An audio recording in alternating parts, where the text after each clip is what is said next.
December. It was mainly driven by household spending on health and rent and continued public investment on infrastructure projects. Treasurer Jim Chalmers claims the result shows the government has the right policies in place. The Australian economy has turned a corner, that is very clear. But the opposition's Angus Taylor argues growth is being driven by immigration and people working longer hours to make ends meet. And that is not a strong economy. The Reserve Bank will examine the data as it considers its next interest rate move. The Jeep Grand Cherokee is being discontinued in Australia. The car's parent company has recorded a $9.14 billion loss for the year. Now turning to FIVEAA Sport. Book your tickets for Live Golf on Singapore's Sentosa Island, March 14 to 16, livegolf.com. There's talk the AFL could reschedule the postponed Gold Coast Essendon match until after round 24. That would allow both clubs to keep their mid-season buys. South Africa take on New Zealand tonight in the Champions Trophy, the winner to take on India in the final. The Hawks meet the Phoenix tonight for a place in the NBL Final Series. LA Laker LeBron James has become the first player in NBA history to score 50,000 career points. And Arsenal has recorded its biggest away win in Champions League history. The Gunners beat PSV 7-1 in the first leg of their round of 16 tie. Now checking FIVEAA traffic. Afternoon, got some works at Kilburn slowing things up today. Urgent sewer works there. That's on Green Junction Road near Churchill Road. A smash at Elizabeth getting cleared up there. Elizabeth Way to Main North Road and Bedford Park lights on the Blink-Marion Road at the Sturt Road intersection causing a few solid delays through there. Busy South Road at the Anzac Highway underpass with a camera. Penfold Road at Wattle Park. Transform your business with $5,000 of beautifully crafted signage from Quick Copy. Enter now at wemakepossible.com.au and give your business a facelift. T's and C's apply. Adelaide's most accurate traffic on FIVEAA. Now the FIVEAA weather. Get the Toyota Forklift Advantage. Visit toyotamaterialhandling.com.au. Sunny this afternoon, cloud clearing tomorrow 28, Friday sunny 34, Saturday sunny 36. Right now it's 30 degrees. Now let's hear what's happening on 9 News tonight. I'm Brenton Raglis. Tonight, the Adelaide lawyer jailed for a drunk hit-and-run crash. Hear from the victim's family. A wide-scale search for a missing man in scrubland in the state's southeast. The latest on Tropical Cyclone Alfred, headed for the east coast. And an Australian-first trial to treat painful joints. 9 News, your news. 9 at 6 on 9 and on 9 Now. The news and issues that matter to South Australia. Always Adelaide. This is FIVEAA. The FIVEAA Sports Show. Rowey. I am flabbergasted. And Timmy G. Absolute sports festival. Good afternoon, 6 minutes after 4. It is meant to be the eve of the AFL season, but we wait patiently for Friday night, where all eyes will be on Sydney for the season opener. Sam Tugwell welcoming in Rowey and Timmy G. Good afternoon. Yeah, thanks very much, Sam. It's sort of got mixed feelings about what's going on at the moment. It's a little strange feeling I suppose, with no opening round, and the opening round was a strange feeling anyway, and now we've not got half of it, so we'll find out exactly what does land as far as those replacement games go. But please get involved, 8223 0000. Going to take a trip down memory lane a bit later on. 50 years ago, an historic game where the Glenelg side kicked an enormous score, and we'll want to get some thoughts from you about perhaps a little moment in time that you saw that you went, wow, I couldn't believe that. But in the meantime, we're going to introduce Stephen Rowe, our co-host. How are you, sir? Do you know how I liken it? The anticipation of round one and opening round and when the game's going to happen is when your wife has a due date and she goes over the due date. You think, could this bloody baby just come out? How long is this going to take? Yeah. Well, it's worse for them because true. they're over it. They want an out.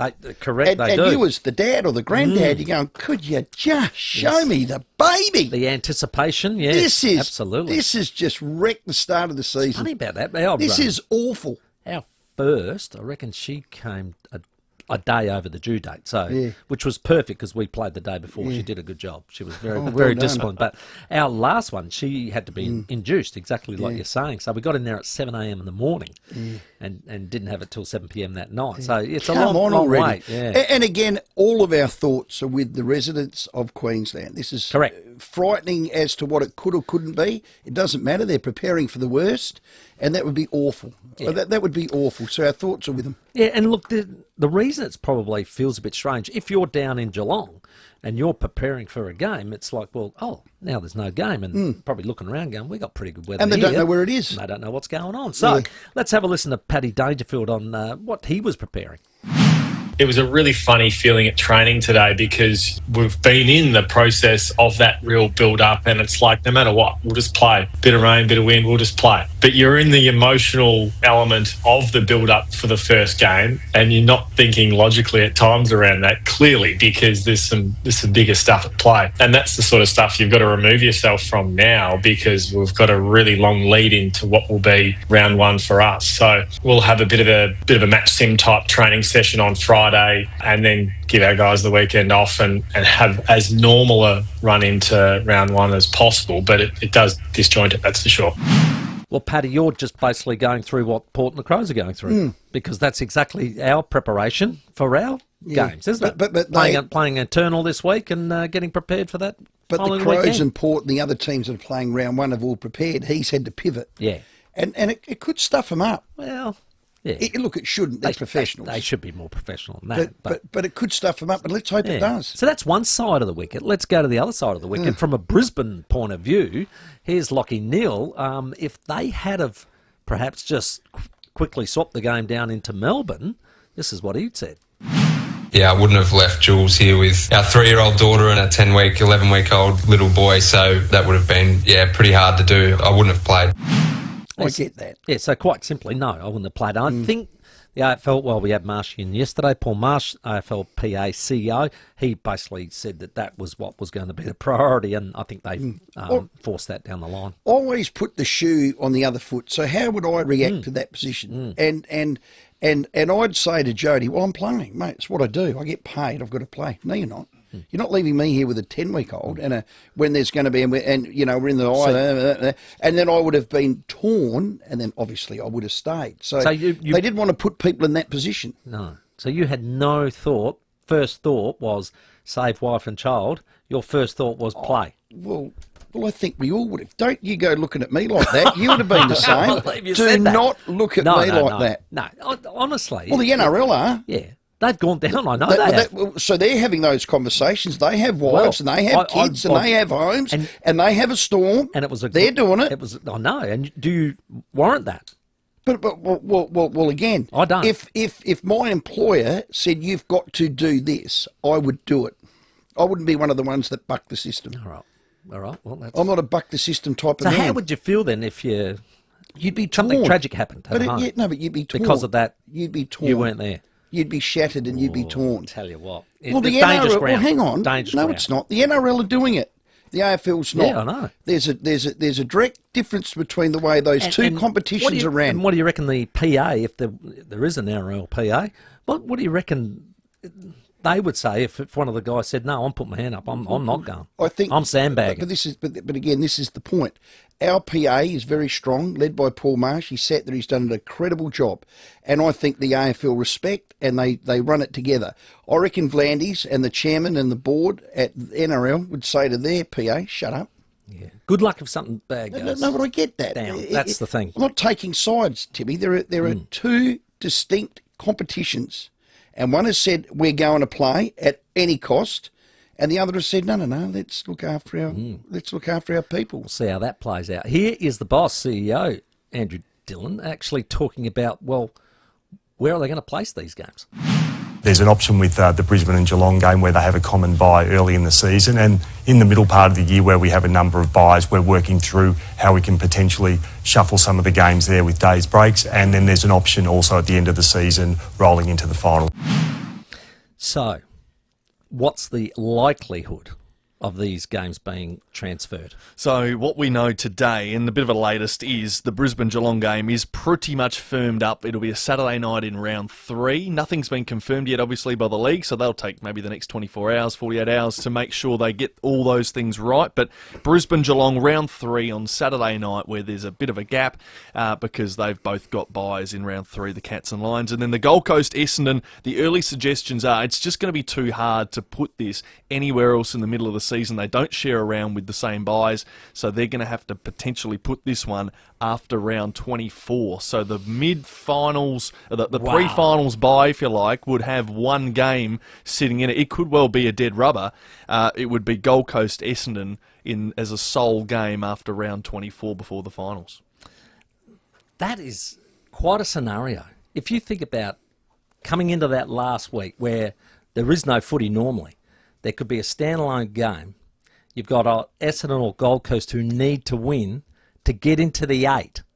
That would be an amazing game. And what's interesting as well, by about round 16, 17, I think it is, all the mid-season buys are complete, and that last run to the finals, the last 6 games, generally, well, all teams have played the same amount of games, because it's a bit lopsided in the first 2/3 of the year. But if you have the Gold Coast and Essendon who have not played, they're a game behind everyone for the entire year. It just makes that race to the top 8 a little bit more interesting as well right at the end. They'll sort it out.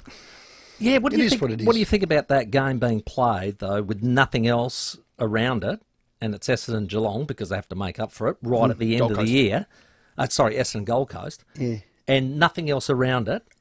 And if it's a dead rubber, it's a dead rubber. I think they're going to really struggle. But if one of those could be on the cusp of getting into the finals, that could be great for them commercially. Just for eyeballs would be phenomenal. I don't reckon they'll kick that can all the way there. Don't you reckon? Nah. No. They'll get it sorted. They'll work it out. Wow, Pryor, you reckon? Yeah, they have to. They've got a floating fixture. Surely you can use that. But that's what I'm saying. And I reckon the clubs will be saying, don't go giving us a 4 or a 5 day break. Yeah, don't go doing that. That's the arguments. That's exactly right. Yeah. And that'll be the first thing the clubs will be saying. Nah, don't slot me in there. Which we saw in COVID. They had to. Everybody had to. So that was a different scenario. But if they came to Adelaide or Port and said, oh, by the way, you're going to cop a 5 day break because we couldn't get this done. No, we're not. Yeah, that's not fair. Yeah, well, there you go. Well, we'll see how that one plays out as well. What about the announcement today, Stephen? I'd like you to explain it to me. AFL. I'm not the best to explain this because this is just political correctness gone wrong. I'll explain it as best I can. AFL launches new Cultural Heritage Series for 2025. 9 AFL clubs will host Cultural Heritage matches in home and away season. The aim is to celebrate the heritage of every fan, player, coach and administrator that makes Australian rules football a game for all. Nearly 31% of Australians are born overseas. Our game is a unique opportunity to embrace and reflect the rich cultural fabric of our nation. Now, we did hear a report from Channel 9's Tom Morris that the budget is around about $2,000 for each club to host this. Now, I don't know what you're going to do with $2,000, but it's tokenism. I don't really call it what it is. For me, I wrote down straight away, not a lot of clarity around this announcement, as into what it is, how it's going to be executed. It sounds like, okay, clubs, you go off and think about it. You go off and come out with something, and then put it into your match day experience. So that, for me, is not an easy brief when you're talking about the amount of countries that are potentially involved. Let's call it what it is. This is AFL executives trying to justify their position and importance because they all get a lot of money. I'd ask yourself, number one, why 9 other clubs said no? Now, it's not about the money. Why do they say no? I think it's just a token effort by the AFL to say, hey, you're all important.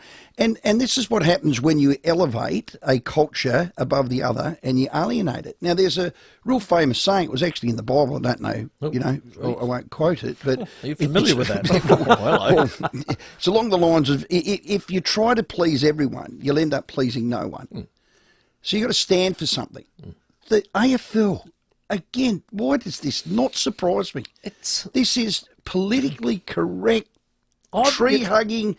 I'm going to stop there because I'll get myself in trouble. This is just tokenism. I know. Full stop. From a Port Adelaide point of view, I know what we've done in the past off our own bat. So we have a Indigenous Power Cup where it's a program run through the schools, and they have to get a grade of above a C and over. That has a purpose and a meaning and an end. And then we have we've launched it, and that is a brilliant program. Correct. And then what we've done to add to that is we have a multicultural cup.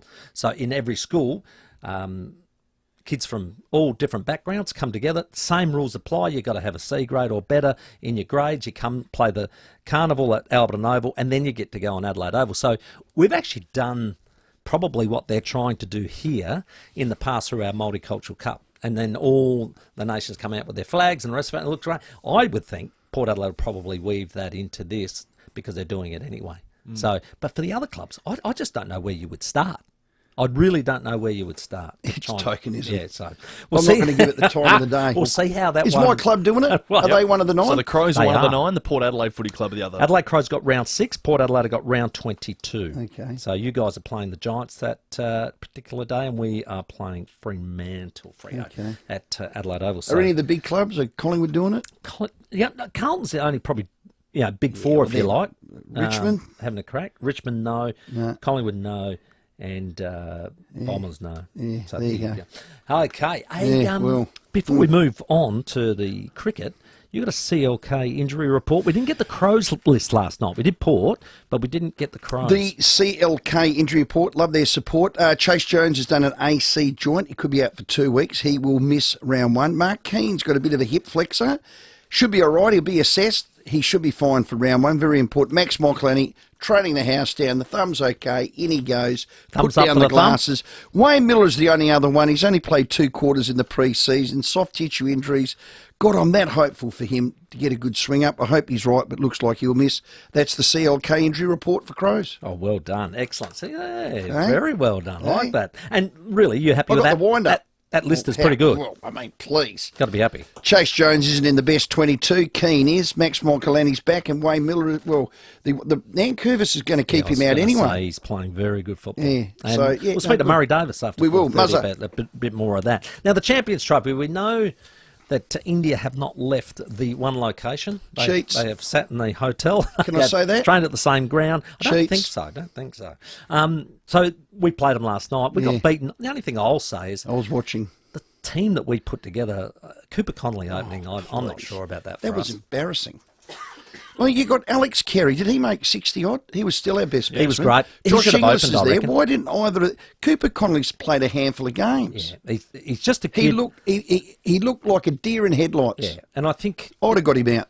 that's why I go, look, just because he made a couple of runs in the BBL and all the rest of it, and do a body of work first.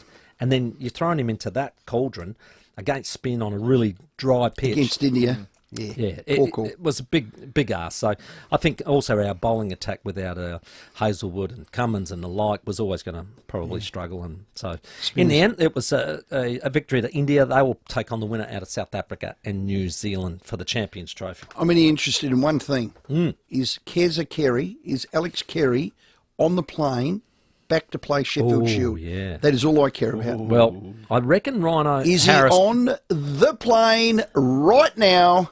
He told us he'd be the second one. Yeah, not the they'll first play tomorrow. One. Yeah, Won't be able to play That's that. okay, but he's on the plane. That's all I want to know. Get him back in there. I like your thinking. Hey, we do have, and I spoke about it earlier, Fred Phillis coming on to talk about a game that was in the record book, still in the record book, 49 goals, June 6th in 1975. So I think it was round 17.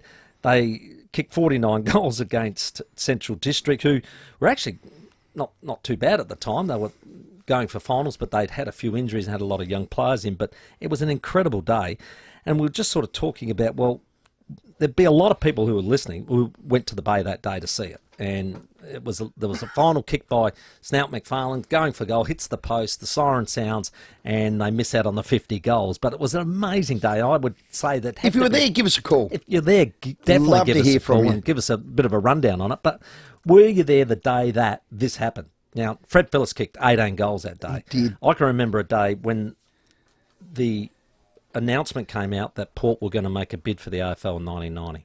All hell broke loose. Of course, this station with 5AA, Went in a with meltdown. KG went in a went meltdown. berserk. It went ballistic. KG came down, called the game. Then he had to go leave for his show at Channel 9, and there was a scuffle in the crowd and an argument between him and a supporter, and then it just all broke loose. But that day, we played West Adelaide, And Scott Hodges went on a rampage that I've never seen before. I think he kicked 16 and went on to just kick multiple, like double figures nearly every week to kick that record 153. Yeah. So that day was one in my diary that I go, I've never seen anything like it. It was an incredible individual performance, which was amazing. So give us a call, 8223 0000. We'll take your call shortly, 23 after 4. Coming up on the show, Josh Carr from the Port Adelaide Football Club. Lots to talk about with him. Murray Davis from the Adelaide Crows. Where are they now? Of course, with Fred Phillips. We'll go through that at 5. We have a footy fringe show. If you're interested in that, we will speak about that a little later on with Michael Chamberlain and Aidan Murphy, head of the SA Athletics State Championships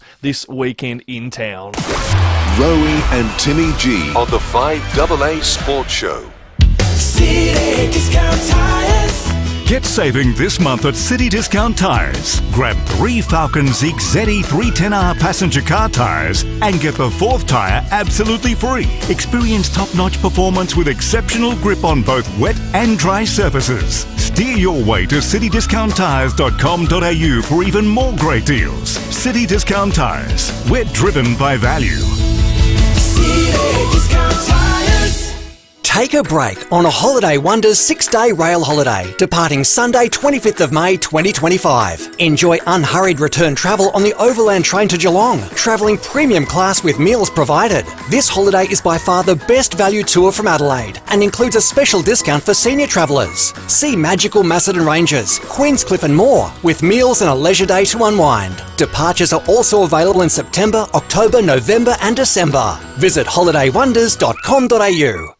Now, you're not just doing a good barbie. You've got to become a tong master. You've got to be not just flipping snags. You've got to become the backyard hospitality director. And when you do, you deserve the very best outdoor kitchen from Adelaide Outdoor Kitchens. Only the best will do. Now, people love to choose from the best appliances. That's what you can do. You can get a bar fridge, a pizza oven, stun your guests with one of those custom-made concrete bench tops. They do indoor ones as well. They're handmade bench tops. Can really update any kitchen space. Put a bit of class and custom in it. And it's uniquely yours because no two are the same. No two Talking are the point. same. I like it. Call for a consultation. Just like you. Unique. Correct? Unique. Yeah, there you go. Oh, wow. So call for a consultation quote today. Visit Seaford Meadows. They're at Farrow Circuit up there. Best backyard hospitality directors always choose Adelaide Outdoor Kitchens. Go to adelaideoutdoorkitchens.com.au. Here's a stat you need to hear. Literally, 1 in 6 Australians are living with some sort of hearing loss. It's hard to notice because it creeps up on you, but it doesn't have to get in the way of things. Not if you do something about it now. Can Do Hearing can provide solutions to make living with hearing loss so much better. And your options are almost endless. Book an appointment with Can Do Hearing. candohearing.com.au. That sounds better. At IGA, great value is easy to find. Like Coca-Cola 24 by 375 ml selected varieties, $24.75 each. IGA, you can't beat local. Offer ends March 11. Participating stores only. Excludes Foodland. How far would you go for your dream kitchen? And how far would you go to not deal with organising all the trades? How about 15 minutes up the freeway to Balhanna Kitchens by Design? 2, the largest showroom in the Adelaide Hills. Custom build your dream with our award-winning designers. Plus, we can manage the installation and all sub-trades at a fixed price. Balhanna Kitchens by Design. It's not too far to go to make your dream a reality. balhannakitchens.com.au. Rowey and Timmy G, the 5AA Sports Show. Look at that crowd as they stream out onto the ground. Final score, 49-23, 317. Central Districts 11-13, 79. A mammoth margin. 1975, you've got to go back all that way. An incredible story there. Were you there that day at the Bay when the Central Districts got smacked by 238 points? Wow. 8223 0000. We'll speak to Fred Phillips as Where Are They Now at 5 o'clock tonight. We'll check your roads first for Rossdale Homes, SA's most trusted. Custom design, fixed pricing, total peace of mind, because trust is a must. Hey, Gillis Plains, 3-car rear ender causing big delays. Northeast Road at Wandana Avenue. Bedford Park lights on the Blink Married Road near Sturt Road, and urgent works at Kilburn, Green Junction Road near Churchill Road causing delays. Busy right now, South Road of the Anzac Highway underpass with a Camera Cavern Road at Dry Creek. track. In a hurry, CMI Toyota offers while you wait express service and a one-stop tyre shop. Book your service online at cmitoyota.com.au. Adelaide's most accurate traffic on 5AA. Yeah, celebrating 50 years since Glenelg kicked 49 goals, a record. Unbelievable tally that was that day. We asked, was anybody down there? Davo was. G'day, mate. Yeah, g'day. How'd you go, mate? How old were you watching that game, Davo? Yeah, I was 11. Yeah, went with my dad and sitting on the centre wing at the Bay Oval. Yeah, just fantastic day. Absolutely fantastic day. I never realised how tall Peter Marker was. Yeah, right. Good One sentiment. of my first ever games I went to. So, yeah, it was a pretty good eye-opener to be a Glenelg supporter, that's for sure. Incredible. God, the game would have gone for 4 hours, foxing all those balls from the school. Well, I've actually got a stat on it. They went over the fence. I've actually got a stat on it. It went for 170 minutes. Well, there you go. 170 minutes Get because out. 41 minutes was the umpires retrieving the ball and getting it back to the middle. That's what I thought. That's incredible, Would have isn't had to it? have been. Wow. This one from, I think it was Jason, said, I was at that game, Glenelg Centrals. It was the first game I ever went to. I was only 6. We rode our BMX bikes there, and I do remember heaps of people rolling up towards the end of the game. Of course, they would have heard on the radio, wow, this is going to be a big score. It could be a record. So, amazing day. Sensational. Keep your calls coming in. 8223 0000. Another text from someone with no name said, I was there, 14 years of old, with my dad. We were Doggies supporters. We'll never forget it. Oh, no. Now, that would have been That's a the horrific opposite end. day. That's all right. Get your calls in. 8223 0000 is the number. We'll stop down for the 4:30 headlines. And Murray Davis, the coaching director for the Adelaide Crows, with a preview of the 2025 season. The 5AA Sports Show with Rowey and Timmy G. You know what the AFL should do? Just play to its strengths. David Penberthy. The thing that makes AFL great, schedule the best games possible in the cities where you know everyone's going to go to the football. Will Goodings. It's framed around the cynical exercise of the NRL being in Vegas. Adelaide's leading breakfast show. The NRL being in Vegas versus holding 4 games in 2 states where people don't really care that much about AFL. 5AA Breakfast. Frame round 1 around a place where football is quite popular. Weekdays from 6 a.m. on 5AA. Always Adelaide.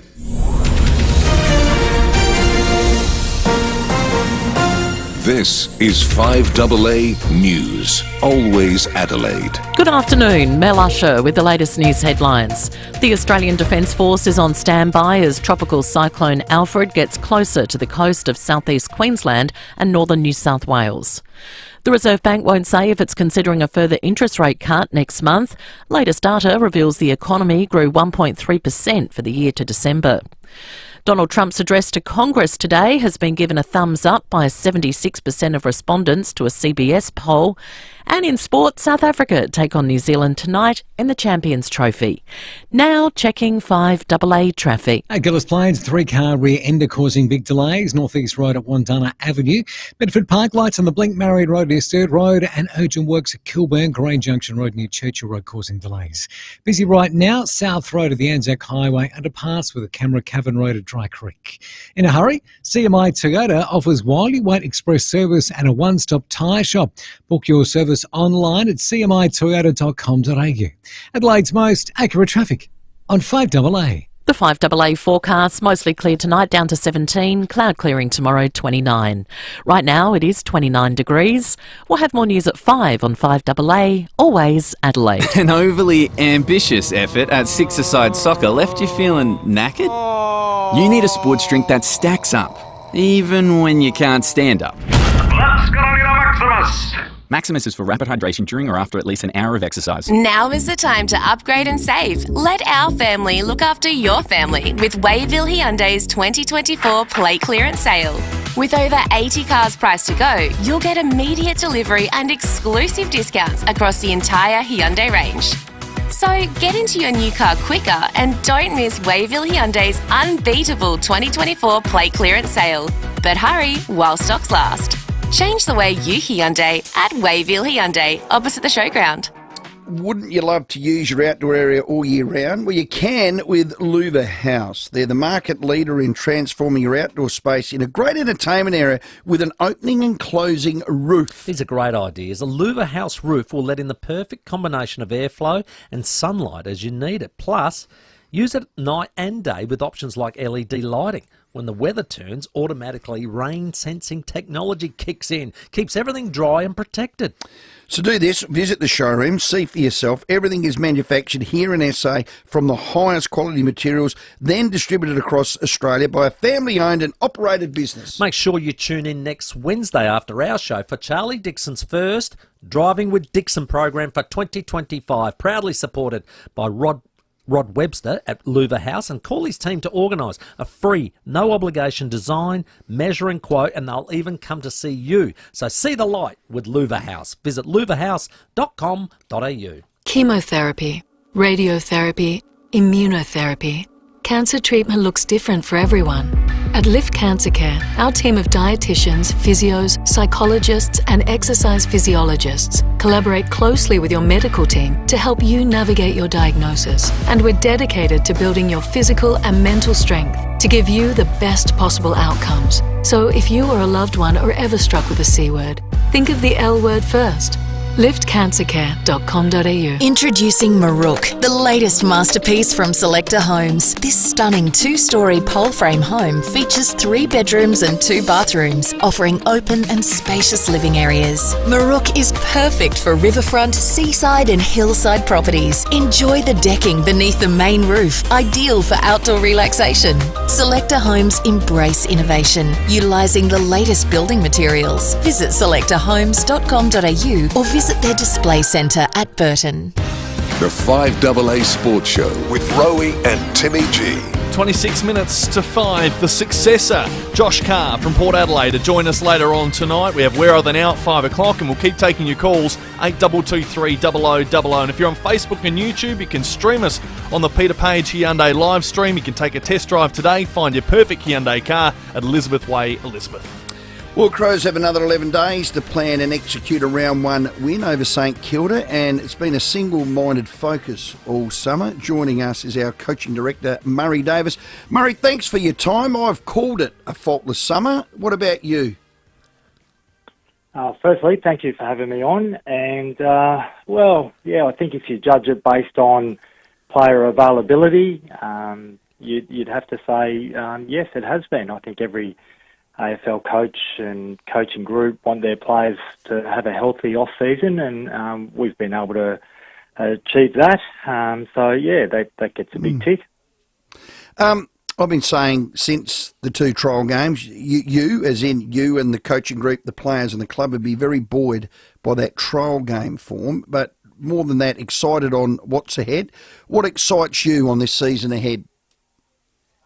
I think it's the opportunity to show that, as a club and as a group, that we're, continually improving. I mean, that's ultimately what everyone's trying to do. So the game gives you pretty good feedback in regards to that. So, I think the pre-season games that we've had, the additions that have come to the club, the things that we've been working on, that's what really excites us, is the opportunity to go out and test ourselves against opposition. So, I think that's what we're all looking forward to. As you said, 11 days can't come quick enough. Your midfield mix has been the watch for me and the focus. Who you trust in there, who you keep backing in there, who you put through there, the minutes you give. I know it's only early days, but that's exciting me as well. You got the Dawson and Matt Crouch, you got Rankin, Peatling, Saligo. I can go on. You bat deep.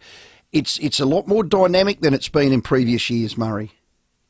Yeah, I think that was part of the focus. Obviously, I wasn't here at the end of last season, yet talking to the list management and the coaching group, that was certainly an area they identified as well. And I think that's what the really good teams do through that midfield group, that guys that can play midfield and forward. And I certainly saw it at Brisbane, during my time there with, Bailey and McCluggage, and I know Zorko's now an All-Australian defender, it seems, yet he was part of that mix that would go through the midfield and play forward. Rayner, so I think some of those guys that you mentioned for the Adelaide Crows, individuals and players that can do that is, again, really good weapons to have, and just gives opposition a different look at all the time, because those guys that you mentioned are all play the game slightly differently, and that's what sometimes can make it really hard for opposition teams to scout. I'm sure working with Chris Fagan is different to working with Matty Nix. You had 10 odd years in that system. You're now in this one. Who's had to make the most adjustment, you or Matty Nix? Yeah, good question. You have to. Matty might be better placed to answer that. But okay, does he listen? Does he listen? He does. He's look. I'm enjoying my time working with Nixie, albeit as you mentioned, I had 8 years with Fags at Brisbane. It's only been a very short period with Nixie, but I'm very grateful, firstly, for the opportunity and the fact that Nixie's certainly one that does listen. So it's been a really strong working relationship early days, but enjoying it. Yeah, hearing nothing but positive, so that's good. We haven't lost a game yet. Matty Nix has had, 5 years in a pre-season to ingrain his game style, if you like, or structure. He calls it shape. He's got his own DNA. Is it, in your eyes, the right way? Can it win a flag? You've been there. Can it stand up to finals-like pressure? Yeah, look, I think every game plan evolves over time, and I saw it again in my time at Brisbane. The game plan that we probably finished with, in the sense, if you want to call it winning a grand final, it evolved over time. It changes as players come into your football club and the players themselves develop and get bigger and stronger and more mature and more experienced. And so, yeah, I think every game plan evolves over time. That's probably my answer to you, is that the framework is there, absolutely. The players are all really training at a high level to want to get better, and the game plan will always evolve over time. I think that just naturally happens. Winning close games and away, if you had a look at our season last year, Murray, is a growth area for us. You did both of those things against Brisbane. You won a close one and it was away. Matty Nix is calling it maturity. Do you feel this group's matured? Well, again, only a really short period of time for myself to get to work with the group, yet from where I sit and working with the players in regards to some of that stuff and the other coaches, I would have to say their ability to want to be able to learn this part of the moments that we all talk about in football and how important they are, I can't fault. They've got a hunger for it. They realise that we're always looking for marginal gains, and I think whether that's maturity, whether that's putting ourselves into those positions more, I think it just comes with experience. And Murray, you work with the assistants and the development coaches. Have you seen those guys improve over the pre-season? Yeah, and it's a really important point to make. It's not just about our players improving, it's about our coaching group improving, and I think I've been nothing but impressed by the way the coaches invest so much time into not only educating the players on playing AFL footy, yet building relationships and that side of things as well. So it's really important. I think they're doing a great job, and they're all excited for the season as well, and they're all hardworking and all really good men. Asked Riley O'Brien on Monday. We had him on, and I just said to him, "What's the difference year on year?" Just have a listen to his answer. What feels different for you, just year on year? I think, as I said, the main thing is probably the health of the list. I mean, we're in a great spot. We've got pretty much the whole list available, and the pressure for spots has never been what it is at the moment. Happy with that feedback? Yeah, I think that's important. I think you need it takes a full squad to win games of footy, and again, I'll go back to my experiences at Brisbane. We had some injury concerns in my time there, and we were able to call on the depth of the whole squad to be able to do it. And unfortunately for big Oscar McInerney, he injured himself in a preliminary final, and Darcy Fort comes in grand final day and executes and plays his role to a really high level and helps Brisbane win a grand final. So absolutely, you need the whole squad mentality. So that pressure creates a level at training and the consistency that we're all really chasing. Are you chairman of selectors or on selection? I will sit on selection, yes. So, but yeah, ultimately, there's just a process that we go through. We sort of done it to a smaller degree in the sense that we've obviously had some trial games, and it's really been more about what we're trying to achieve. Slightly different probably next week going into St Kilda. We'll have a close watch on them. We watched them closely against Port Adelaide and Carlton the week before. So the squeeze comes now. I'm just wondering, like, when you get to that line ball decision, it could be two half-back flankers competing for the one spot.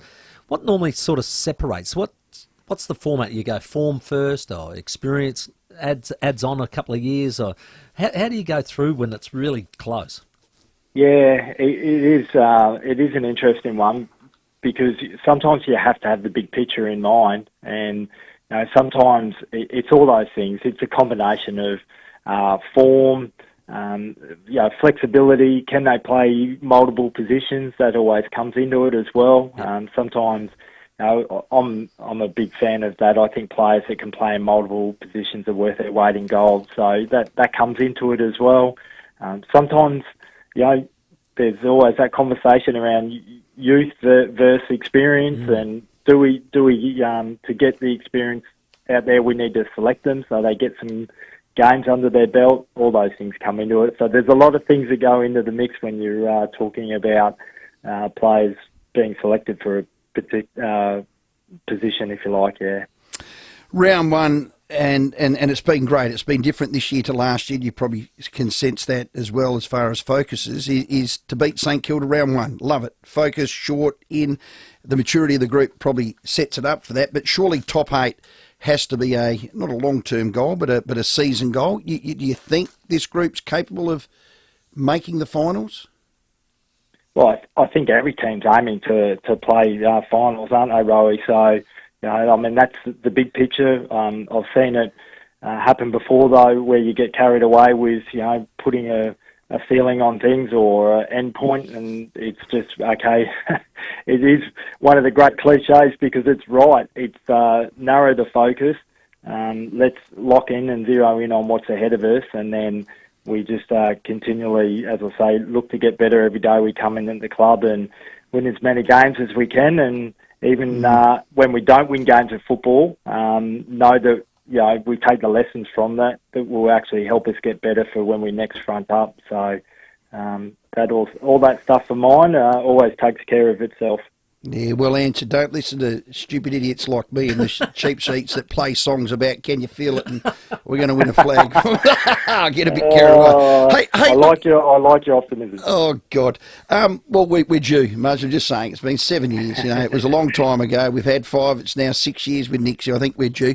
Hey, look, if I was a player and I watched how Port took St Kilda apart, and I know how I think, and I'd be thinking, and most of the boys would be, mate, we should smash them round one. Now, I think that's human nature. Now, are you sensing that firstly? And as a coaching group, philosophically, do you temper that or do you encourage it?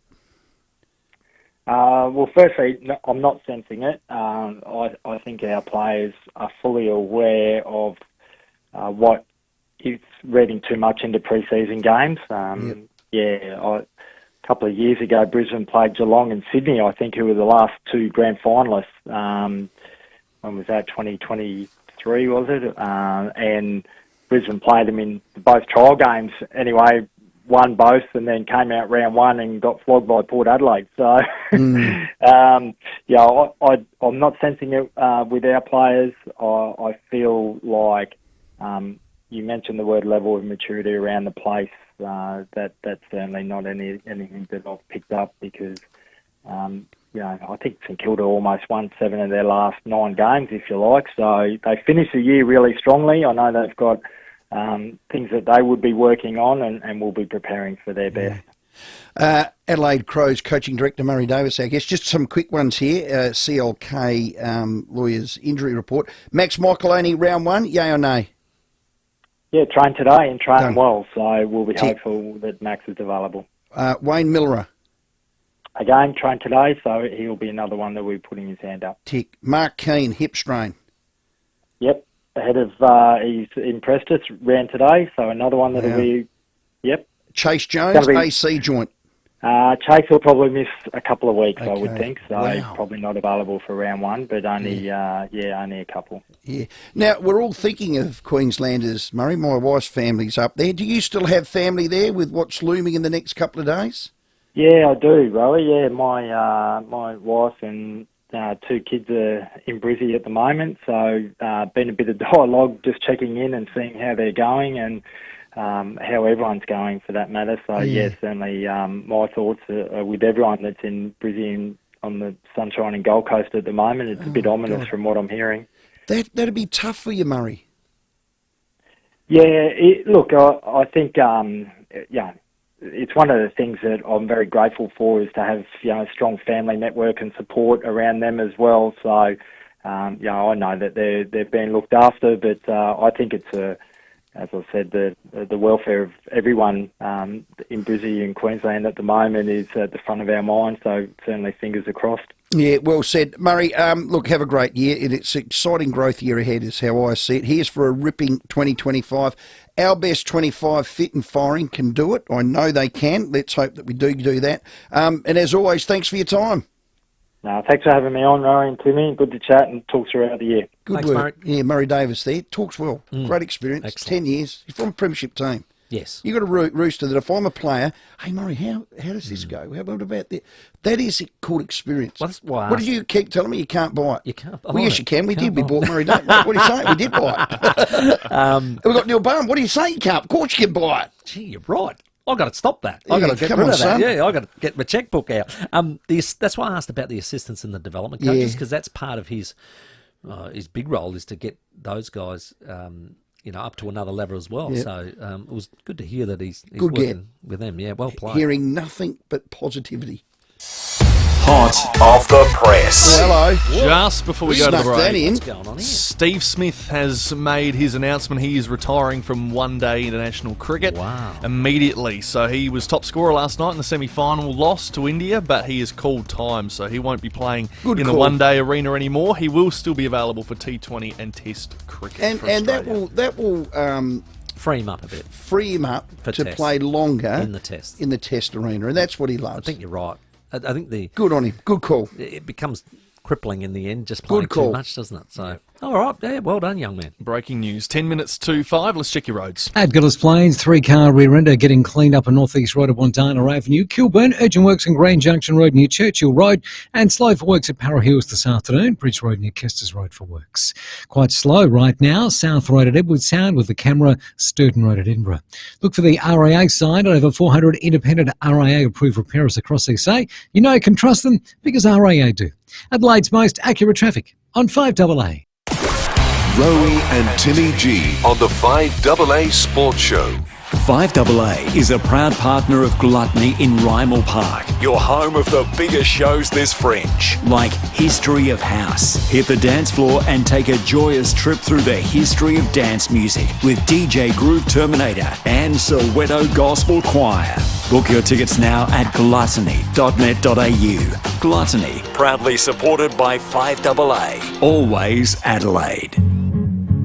Hi, Brett Ebbett here for Mawson Lakes Mazda. We've been doing deals on a huge range of 2024 plate Mazdas, and we've just received truckloads more of them, all priced to clear. These drive-away deals on new Mazdas include free 12 months rego, free stamp duty, and accessory packs worth $500. Yep, absolutely free. All exclusive to Mawson Lakes Mazda. No gimmicks, just great deals. Mawson Lakes Mazda, Salisbury Highway, T's and C's apply. Tickets for the Hospital Research Foundation Home Lottery are over 80% sold. It's not too late. You could win the life-changing $3.5 million Scott Salisbury Grand Prize in Somerton Park. Fully furnished with $500,000. You could be living the dream mortgage-free. HomeLottery.com.au. Life-changing prizes. Life-changing impact. HomeLottery.com.au. Licence M14673. A farmer injured out on a remote station, a child with a snake bite, a motor vehicle accident on a dirt road, serious illness, heart attack, stroke. All these things, your Royal Flying Doctor Service will come to the rescue. Sometimes 15 times a day in South Australia. How's that for a number? Well, if you're a traveller, you're on the road, you go regionally, you have holidays, you never ever know when you're going to need them. Yeah. And it's great to know that they're there, Timmy. Correct. So from Adelaide to the York Peninsula, Eyre Peninsula, KI, Mid and Upper North, Riverland and more, they cannot do their life-saving work without your help. Double Up for Doc Day is today. So it is your chance. If you're listening, please, it is your chance to make a huge difference. Yeah, look, today's donations were matched by some very generous partners, dollar for dollar. How good. So that's double. Yeah. You give 10, that's actually 20. It is. Wow. It was so popular that the target of 300,000 to fit out a new aircraft with medically equipment has already been reached. How good's that? Thanks to our amazing community. But they've got a number of planes. Let's fit out another one. This is just one. Hey. So, look, it's not too late. You can still show your support for the Flying Doctor. For more information, visit flyingdoctor.com.au. That is flyingdoctor.com.au. Hey guys, did you know that on every Austrac campus camper trailer, your barbecue bench doubles as a windbreak? And with 2 gas bayonets at the rear, we've got you covered for any kitchen cook-up. Austrac Campus. Are you on track to meet your retirement goals or worried about the future? Retirement planning is one of the most important things you can do. With the right advice and a personalised approach from Guardian Wealth Solutions, you can feel confident knowing you've prepared for the future you want. Jackie from Guardian Wealth Solutions will work with you to build a secure future that's right for you. The right advice now will ensure that your retirement years are not just comfortable, but truly enjoyable. GuardianWealthSolutions.com.au. At IGA, great value is easy to find. Like Quilton toilet tissue 3-ply 18-pack, only $9 each. IGA, you can't beat local. Offer ends March 11. Participating stores only. Excludes Foodland. An overly ambitious effort at six-a-side soccer left you feeling knackered? You need a sports drink that stacks up, even when you can't stand up. Let's go on Maximus. Maximus is for rapid hydration during or after at least an hour of exercise. Rowey and Timmy G, the FIVEAA Sports Show. 5 minutes to 5. Where Are They Now is coming up at 5 o'clock with Fred Phyllis. We're going to relive that incredible day in August 1975, 50 years ago at the Bay, when the Bays knocked off Centrals by a record 238 points. Seems unfathomable. Were you there that day? 8223 0000. Yeah, had some great unique home-style food texts fly in. One was, hey, Rowey, Timmy G, I was at that 49-goal game. Freddie was my hero, and my dad wouldn't let me run onto the oval. So I had to wait another 20 years to finally meet him, and I think he deserved to kick. He said, I think the reserves kicked 32 goals, and the mini-league kicked 9, he reckons, that day. Now, that is a very good point. Thank you very much. I'm just about to find out, because the reserves did have a massive win, so I did tell you that it took 170 minutes to complete the game because they kept running the ball backwards and forwards. Glenelg kicked 15 goals, 6 in the last quarter, which is still the best last quarter you'll ever see. But the reserves kicked 31 goal, 14. There you go. So you're only one off. Wow. So an amazing stat that. Let's find out somebody else that was there. John at Clapham. G'day, John. No, I wasn't there. I'm a Sturt supporter. Oh, right. Sorry. However, some interesting stats. Just not from that round, not from that match, but for the entire round. The closest match of the round, Norwood beat Westies by 17 points. Right. South beat Woodville by 28 points. Port beat West Torrens by 108 points. Jeez. And the Mighty Double Blues wallop North by 109 points. So there were goals everywhere. Yeah. Port kicked 31 goals. Sturt kicked 27, South 19, Norwood 17. The lowest score for the day wasn't actually Centrals, it was North Adelaide. Kicked 10 goals, 6. Unreal. Against Sturt. The total was 143 goals, 75 against 61 goals, 67. So the losers averaged 12 goals each. John, that was football. Yeah, 1975. my word. Halcyon days. Thank you, John. Keep your calls coming. We've got Where Are They Now with Fred Phyllis straight after the 5 o'clock news. Rowey and Timmy G on the FIVEAA Sports Show. Dental Boutique believes everyone deserves a smile to be proud of. With complimentary consultations and a range of payment options available, take back your smile with Dental Boutique. Go to dentalboutique.com.au today. Adelaide's local, trusted and truly connected talkback radio station. 5AA. Always Adelaide. At Southern Cross Care, our residential care homes embrace a healthy ageing philosophy. Our highest priorities are our residents' safety, health, well-being and quality of life. With cafes, health and wellness centres, libraries, gardens and caring, compassionate staff, our homes are vibrant places to live. With beautiful locations across Adelaide, Mount Barker and the Fleurieu, there's a location nearby. For more information, visit southerncrosscare.com.au. Better for life. Are you in the market for a new MG? Well, I'll tell you what to do. Speak to Ben at Adelaide Hills MG in Bridgewater first. Ben and his team simply won't be beaten on price and service. Let Ben walk you through the MG range. Stylish, reliable and packed with modern tech.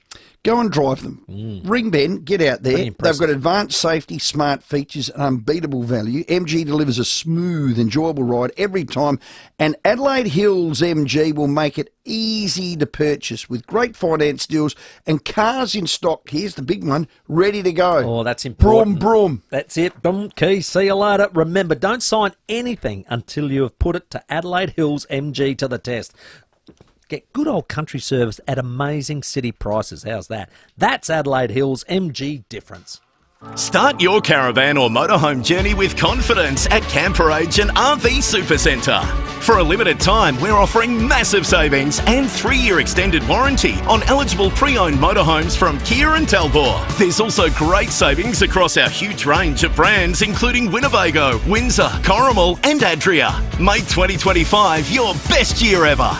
Visit Camper Agent RV Supercentre Parafield Gardens to find the perfect RV to start your adventure. Now at Harvey Norman, no deposit, 16 months interest free on a Latitude Go MasterCard and participating Latitude credit cards from Latitude Financial Services. Available on eligible purchases using an equal monthly payment plan. Monthly credit card fee currently $10.95 applies. Plus receive a bonus Harvey Norman gift card when you spend $1,000 or more on interest-free purchases. Shop furniture, bedding, laptops, TVs, fridges, appliances and more. New customers must be approved. Minimum financed amount $1,000. T's and C's, credit card fees, charges and exclusions apply. Now at Harvey Norman.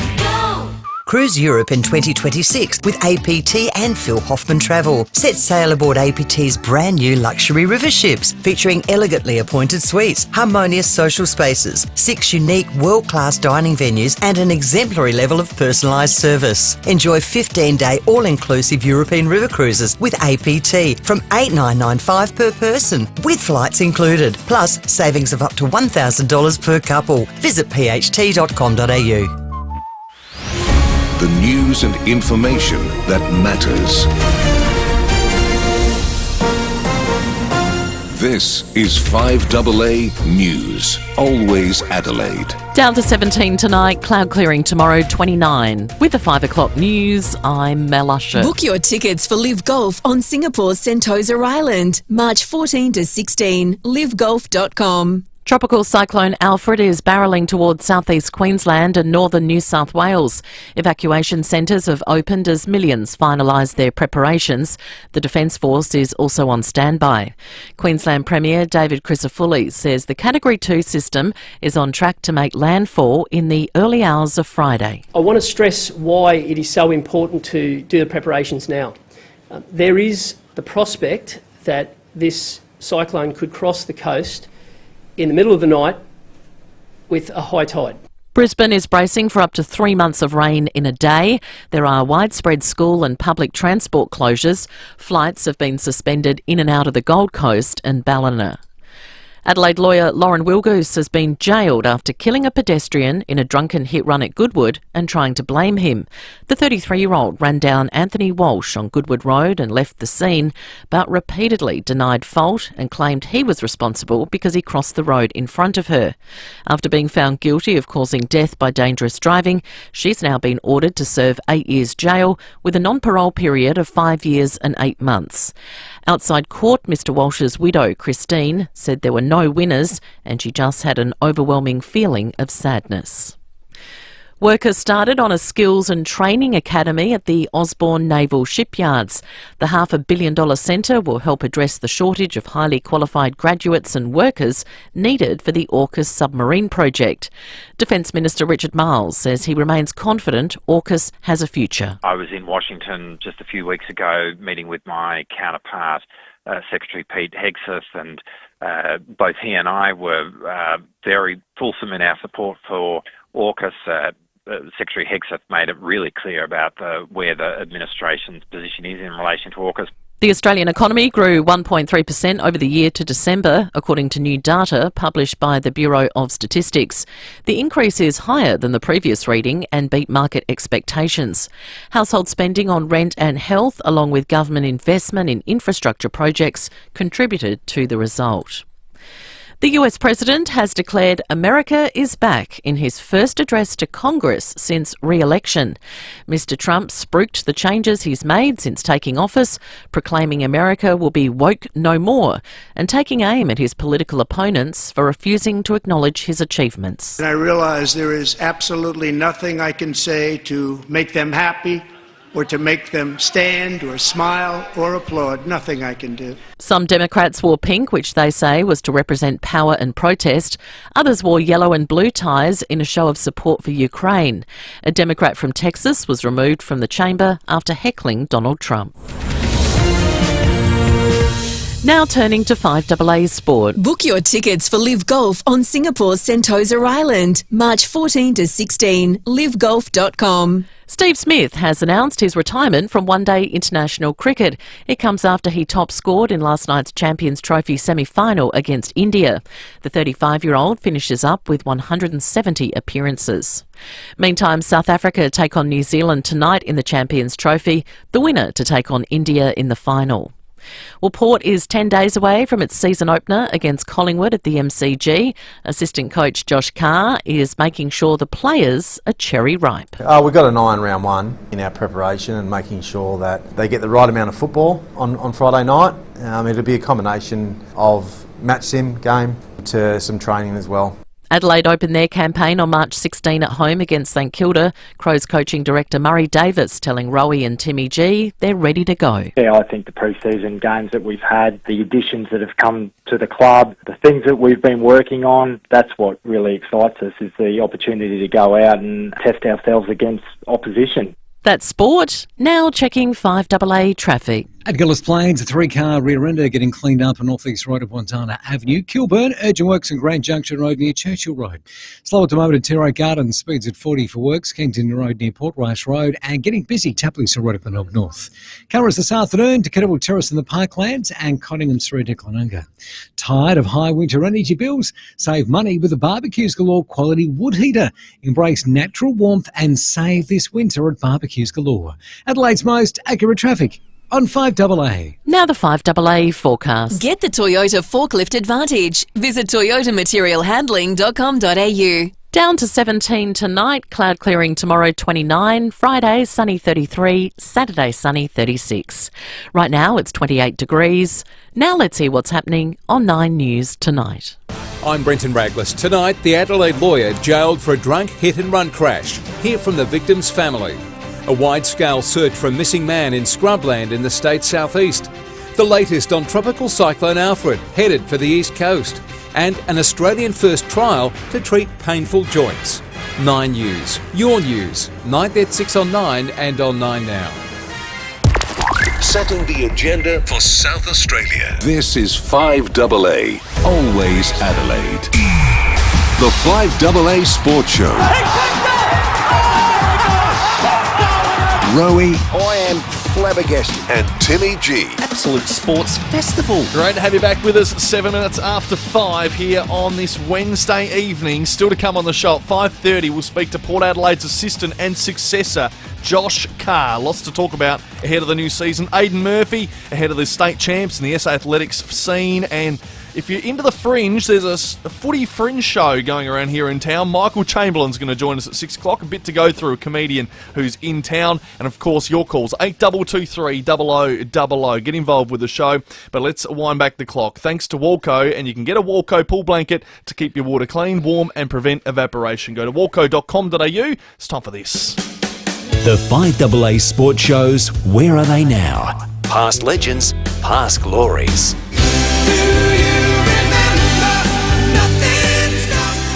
Yes, on the 23rd of August 1975, nearly 50 years ago, a massive crowd at the Glenelg Oval saw this happen.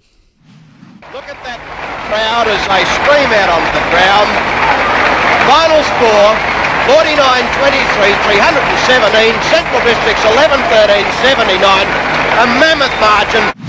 Unbelievable stuff. And a man that day kicked 18 goals 6 and reckons he handed a couple off as well.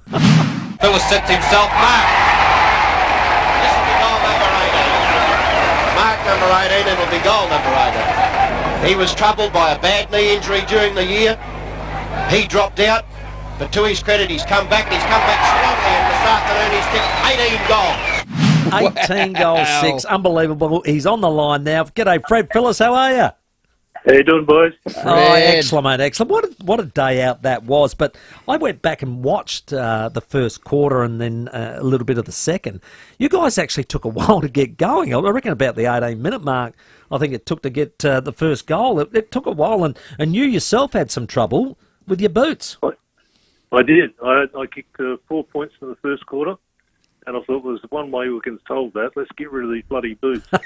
So I got the trainer go inside and get the other pair, and you can't worry about it after the game. You might as well do it right there and then. So I changed to quarter time and had a pretty good last 3 quarters. Yeah, well, not bad at all. 18-6. Those other boots, is it the what would you say? The myth goes that you put them in a bin and burnt them. Is that true? Yeah, we thought, well, they sort of, I could have got 20 goals if I'd had the right ones on all the time. So we took them back to the vice president's house and had a few drinks, and I said, let's get rid of the bloody thing. So we've set a fire up out the back and put them on the fire and burnt them. Oh, God. That is gold. A couple of blisters too, we heard with that story. Now, let's go back a bit more. Curls was the coach, the famous Neil Curley, God bless him. He said, now, fellas, in the lead-up, we need to go for percentage. Now, that is amazing. There's no way Knuckles would have said that, Fred. No, well, he did, actually. Okay. Being a very good, I'm a very good friend of mine, and I got him the job, actually, originally. Okay. Told Glenelg, if I'm away, I'm going. And they said, we'll just see if we can change that around a bit. What if Girls was coach? I said, well, I'll stay. Wow. So we've been good friends for all that time. He didn't find out about it for years afterwards. But he did say that. He said, we need to have the percentage to get up. If someone else has got the same points, we need to be above them in the percentage, to get in the finals. I just love that attitude. What's wrong with that? Yeah. Right, to go for it, aggression. That's what we want to do. Yeah, it would have been frowned upon. Now, the second quarter, as Timmy said, you kicked into gear with 7, but there was a defender, was it Billy Cochran, went off, and some young fella went on you, and you kicked 16 on him. Now, Fred, that's not nice. Well, he could go for a run and have a rest, or as Jack Odie said to some of the guys at some stage, why don't you just hold it up and slow it down? Just don't let them keep playing on. Yeah. So there's various ways to handle it. It just sort of unfolded. Yeah. So Gary Ray is who you kicked 16 on. Did he play again? I don't know much of he. He was only a young fella, Fred. I don't look behind me, so I can't tell you. Great call, mate. Great call. Geez, it was a fair day out. Watching Super move around at centre half forward too. God, yeah. He kicked 8 himself. Goal, didn't he? Yeah, big Super. Yeah, he did. And I know he got the nickname Super, but he was a terrific player, wasn't he? Oh, look, our understanding, he would know. I'd know when he was ready to do something, and he'd know where I was going. And he's a pretty accurate kick, so that worked pretty well together as a team. No doubt about that. And, of course, little Hodgie running around, he kicked 4, Rebick kicked 4. Big Twiggy Caldwell was moving well too. He kicked 4. That was a big day out. No. Well, look at the goal kickers. Greg Bennett had 46 kicks that day, touches. Peter Marker had 47. Wow. And then you had Bob Tardif in the centre, and he was, high up there in the best players. He had 13 touches through the day. In fact, he had 36. So it's, you put that together. If you're winning in centre and you're getting a bit of action down the field, that's what's going to unfold. So, Fred, there's reports the crowd was around 5,000, and they could sense it might have been a big day, but then as the goals kept coming and you kept getting them and the crowd swelled, and they reckon it was nearly over 9,000. Could you sense the crowd was building? Oh, yeah. Yeah, no doubt about it. They were, there's the women's bowling club in the northeast corner. There's a toilet block over there, and there was people up on the roof of that, trying to get views of the whole thing. So I could see it was happening. Yeah. So did you have your eye on 20? Hodgie tells a story that you apparently said you handballed to him one in the goal square, but he said no, you didn't. There's a lot of players running around trying to get the ball. I'd had enough. I quite frankly didn't know whether I'd kicked 18, 17. I wasn't keeping count. Yeah. And, you just got to, when it's your turn to do it, you do it. And if you need to dispose of it with a handball, get it out, and I'm certainly, I wouldn't like to be considered as a goal guts. And so just if it's ready to handball, get rid of it. So is that the term of the day, goal guts? Ours was hungry hippo. Yeah, right. Yeah. That's right. So it just depends. One thing you got to do is get the ball before you start doing that sort of stuff. But it just sort of was a day that just unfolded, automatically. Or do a Kevin Bartlett. Yeah, that's right. Now that right. does fit that category. What about the game itself? And I was wondering how Curls handled it afterwards, whether he gave you a rest or not during the week. But the game took 170 minutes to complete because the amount of time it took for the boundary ups to get the ball and run it back to the middle, that was 41 minutes of the time on. Correct. Yeah, no, there was no gratuities the next week. You're in August, so September's just around the corner, so we're all pretty fit. Yeah, true. And Billy Neal, a guy that was our fitness instructor, used to be a professional runner, and he was around the place handy and getting everyone up and making him do the work. Well, your reserves kicked 31 goals in a massive win earlier in the day, so you guys must have been looking at that thinking, "Wow, it might be a bit of a challenge to beat that," but you absolutely smashed it. Yeah, I think it's very hard to, whether it's cricket or football, to get a score and say this is what you're going to do on that day because there's so many variables. But just the thing that we had in our mind was what Curl said: we need to keep a high score to get our percentage up, and everyone just was concentrating on that, not necessarily the result of what happened. Fred Phillips, our guest, is where are they now? 49 goals, 23, 317 to Central's 11, 13, 79. It was almost 50 years ago. We've got a clipping of the stat sheet that was in the paper, and it's all handwritten and all of that. And what I do like is it's got umpiring. It's got down there excellent. Were they excellent, Fred? I didn't see him. I wasn't looking at there. Well, there's only one umpire. But that stood out. So umpiring, excellent. It's all handwritten. And there's a lad, E. Osborne. He was off for the first quarter, off for the second quarter, off for the third quarter, came on with 5 minutes to go. He didn't touch the Haggett. So fancy being him. You win by a record score. You can remember him? E. Osborne. Who was that? Teddy Osborne. He did not touch the Haggett seed cod cherry ball, Fred.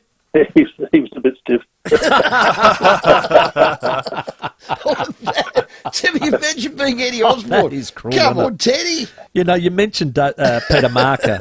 I think a lot of people, perhaps because it was such a era and it was just had such a plethora of champions, especially playing in the middle. I reckon sometimes Pete gets understated about how good a player he was. Well, no doubt about that. I've obviously played alongside. We both were parallel in our football excerpts, and also he studied law. I did architecture at the same time, and we sort of kept up pace all the time. I've seen, we've played a lot of games against Port Adelaide, and I've rarely seen Russell Ebert beat him. Yeah, right. He's very well balanced. He's very hard to knock over. Yes. He just keeps going, and he doesn't. It's no fuss. Yeah, he was good overhead too. Oh, yeah, he's a very good player. Very good player. Now, hang on, Fred. I've just read the sheet again. Hang on, Freddie Phyllis. Oh, you got an apology to make? 18-6. No tackles, Fred. Fred Phyllis, 0.0, big fella. No. I was out there for them to tackle me, not the other way around. I just saw that, Timmy. Oh, that is gold. Oh, come on, Fred. And the boots that you swapped for were yellow, were they not? Correct. Yeah, now that, for 1975, I remember Phil Carman wearing white boots and causing all sorts of a storm and all the rest of it, but wearing yellow, that must have been... Wow. I got a lot more for wearing them than I did the other one. Is that right? Yeah, well, and that's true. Made of kangaroo, they're very, very easy to wear. So one was Puma, and the other boots were by somebody else. Ah, well, we got a unique home-style food text, Fred, that just came in and said, look, I was there in that particular game. I was 25 years of age at the time. I was a massive Tigers supporter, and every time someone missed a goal or didn't deliver it to Fred, everybody booed. Can you remember that? And he said, at the end of the game, they felt like, we won by heat, but he said, we're sort of a bit disappointed because we didn't get 50. What a strange It was pretty feeling. close to it. Yeah. So what happened the last kick of the day hit the post? Yeah, quite right. Yeah, poor mate. Snout McFarlane, Snout McFarlane. He had, in fact, he kicked, I think, 2 points late in the last quarter, and one sort of faded to the left, and the other one hit the post. We'll just have a listen. Funnily enough, they recreated the whole thing. I reckon 20 years ago at half time in one of the games, and let him have a kick from the same spot.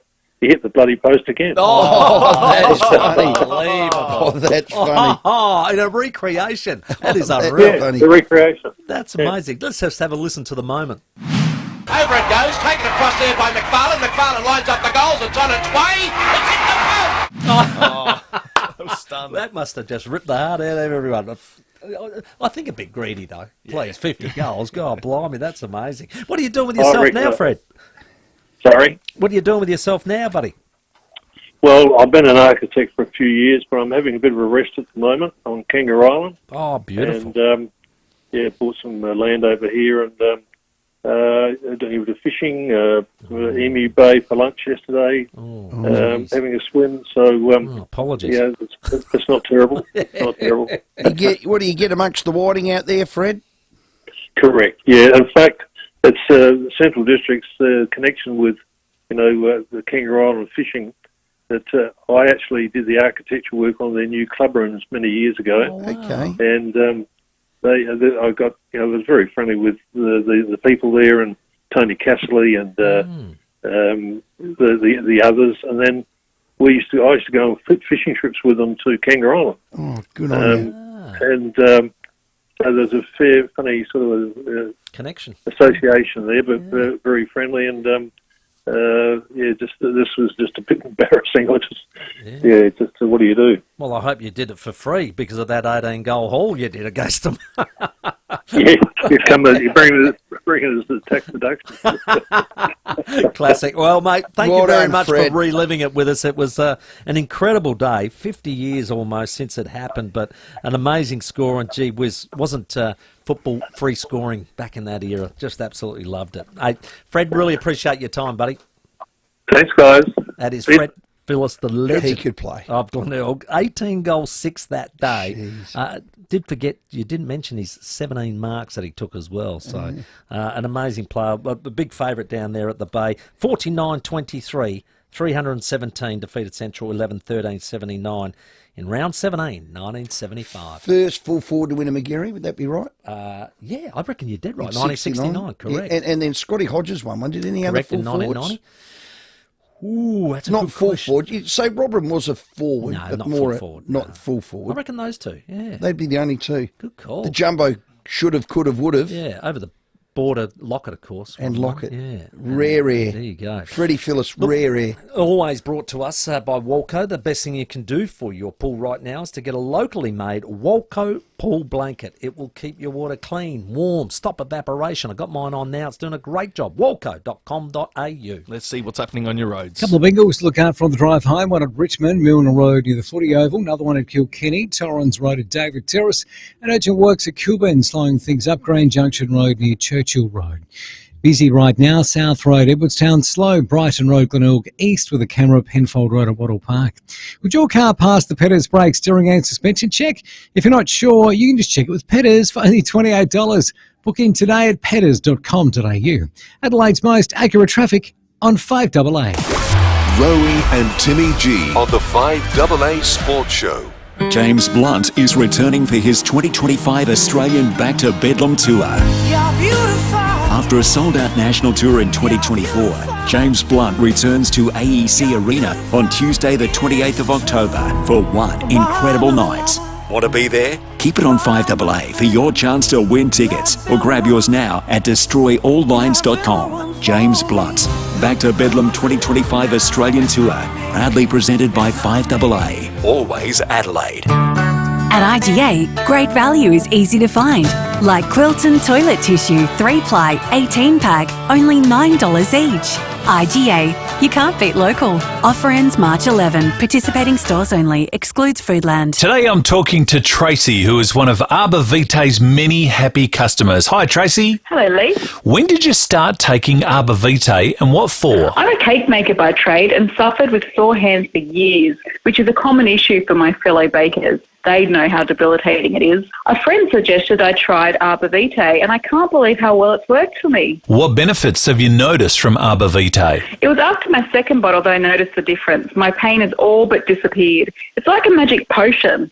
I'm able to work with no pain. No stretch of the truth. It's worked so well for me. It's wonderful to hear how much of a positive impact it has had on your life. Thank you for your time, Tracy. Arbor Vitae is an easy-to-take daily supplement that may help manage some of the most common health disorders caused by inflammation. Arbor Vitae health supplements are now available at Chemist Warehouse, Australia's cheapest chemist. Visit arborvitae.com.au. Always read the label and follow the directions for use. Well, this March long weekend, it's a long weekend. Yes, this it weekend, is. experience more for all at the 2025 Adelaide Cup. Giddy up! I'm actually going to the barrier draw this Friday, so we'll find out where the horses actually get placed. And Why do you get invited for that? Talk with because I'm the man who does the you tips, are, mate. sorry. Tim and Terry's tips, mate. Sorry, that's right. You've got your own theme and correct little stinger, and little love affair with Tez and. Hey, by the way. You picked a really good winner last week. That sparked up. Told you. You got off Adam. Told you. It won. $16 it paid. I told you. I tell you what, well, you got the opportunity now. It's on this holiday Monday, March 10th, with Morphettville Racecourse transforming into South Australia's ultimate entertainment festival. There's non-stop racing, fashion, live performances all day long. It is a great day. Look, I love it is. Jody's going with her girlfriends, goes every year. Yeah, it's she good, isn't it? loves it. Tickets start from just $35, plus Bargain. upgrade your day with a premium hospitality package. Nice. You're from trackside to VIP experiences. Bring the kids because the family lane's pretty good. They got like a petting zoo, a jungle sports, face painting, free ferry floss. This is a family fun What day. else do you want? Then, as the sun sets, Sneaky Sound System takes to the stage for an epic evening performance. Don't miss out. Sam, go and get your tickets now. Secure your Adelaide Cup tickets at morphettville.com.au. And just remember, Gamble responsibly. So, you're buying a home, or maybe you're building a home. Then you're going to need a building inspector. Voted best inspection company, Jim's Building Inspections is the name you can trust. And here's why. Jim's did a full set of inspections to make sure our new build was up to scratch. They were thorough, and I had my report within 24 hours. A Jim's Building Inspection is your guarantee that you're buying quality. Visit jimsbuildinginspectionsadelaide.com.au. Discover the joy of family connection in the 7-seat hybrid Mazda CX-80. Now yours from a great drive-away price of $59,990 for the CX-80 G40E Pure. Enjoy 3 spacious rows, hybrid efficiency, and the reassurance of driving ANCAP's safest large SUV of 2024. Visit your local dealer to test drive the Mazda CX-80 today. Terms, conditions and exclusions apply. See mazda.com.au for details. Rowey and Timmy G, the 5AA Sports Show. 27 minutes after 5, we're going to speak to Port Adelaide's Josh Carr at 5:30. So sit tight, Port fans. That's coming right up. But your calls right now, 8223 0000. Maria, stop it. Come watch Tim Ginniver eat an apple through a picket fence after the last. I used to say that about Jody. That's because I wear a pearl mouthguard during the playing days. Yeah, you did. And there's a little plug. There's a plug. Yeah. Jody keeps her toothbrush in the broom closet. Where do you keep yours? Hello, Rick. Rude. Hello, Rick. West Adelaide, Rick. Rowey. Hello, Ricky. Rick. Oh, it's not footy season till I hear Rowey's beautiful voice. With his Pavarotti. What I'm ringing about is I've got this in my brain. I can't believe it's 50 years ago, this game. Yes. But I reckon Glenelg either lost their next game or the next time they played Central's won. Okay. So someone will ring in and dot the I's on that. Yeah. Good. But if it was a Saturday morning, Cornsey would be telling us how many goals he kicked. So how many goals did he got one. He got the one. Had a very modest day, just quietly. Rick looking through the stat sheet. Yeah. Well, I thought he must have kicked 9 or 10. No, but lovely. Look, the nostalgia. The show's wonderful, but like when you had Lindsay Head and that on the other day. Love him. Loved him. I just love the old stories and the old games. And I love your show. Good on you, looking Rick. forward to another season. In the drought, looks like we're going to have a drought. So no, God, it's awful. Yep, Rick, well done. Keep calling from Clare Valley, beautiful part of Adelaide. If anyone knows the answer to that, did Glenelg lose the next game, or did when they played Centrals next, did they lose? Because that's a big turnaround. I have to do some homework on that one. Let's go to Gordon. G'day, Gordon. Were you at the Bay that day? Yes. G'day, Steve and Rowey. Look, I'm the same person. Steve, Rowey, and Timmy. Well, the three of you. Timmy's the one with the square jaw and the big teeth. I love it. I was practicing my one-liners, didn't work anyway. But, I know you, Gordon, that was funny. Just a quick one. I've got a few more. In my previous working life, I was in the police force and working at Glenelg Police Station. We had to go down to the Bay Oval for the Saturday games. Yeah, right. And I was assigned the Central Cheer Squad, just watching the guys on the cheer squad there. And half-time, our boss called us in and said, you guys are about to watch history, so no need to watch the second half, any crowd control, just enjoy the game. Wow. Just a quick one, guys, before we go to the news. One of the players, Julian Swinstead, ended up being our boss at Messenger Newspapers and the Advertiser, and he had to write a first-person story about being a defender the day that the ball went over his head about 49 times. So he's never lived that down. For 50-odd years, the poor boy. He was a journalist at the time, then became our general manager, and he's lived with that for 50-odd years. So it was a fantastic day. What a story. Gordon, great story of reminiscing. A $50 Powers voucher for you. You enjoy a slab of beer down at Powers. That's a great story. No, totally agree. Just before we get to the headlines, so that caller before, who was it, Rick, who said that they won the next time Central. So they didn't. Round 8, Glenelg got up by 40 points, but it was the game after that in round 18 when they returned to Glenelg Oval, so it was the next time they went to Glenelg Oval Centrals, they knocked them off that time by 38 points. So there you go. So it was in Rick's memory. Very much there. There we go. That's well right. done. Got it right. Great work. It's time for the headlines. We're going to speak to Josh Carr next. The 5AA Sports Show with Rowey and Timmy G.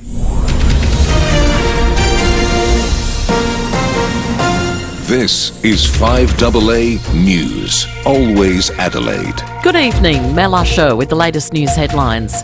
Queenslanders are being warned they should switch off their solar panels ahead of tropical cyclone Alfred. There are concerns the wild weather could impact the systems. Work has started on a skills and training academy at the Osborne Naval Shipyards. The US President has made his first address to Congress since being re-elected, vowing to rid America of wokeness.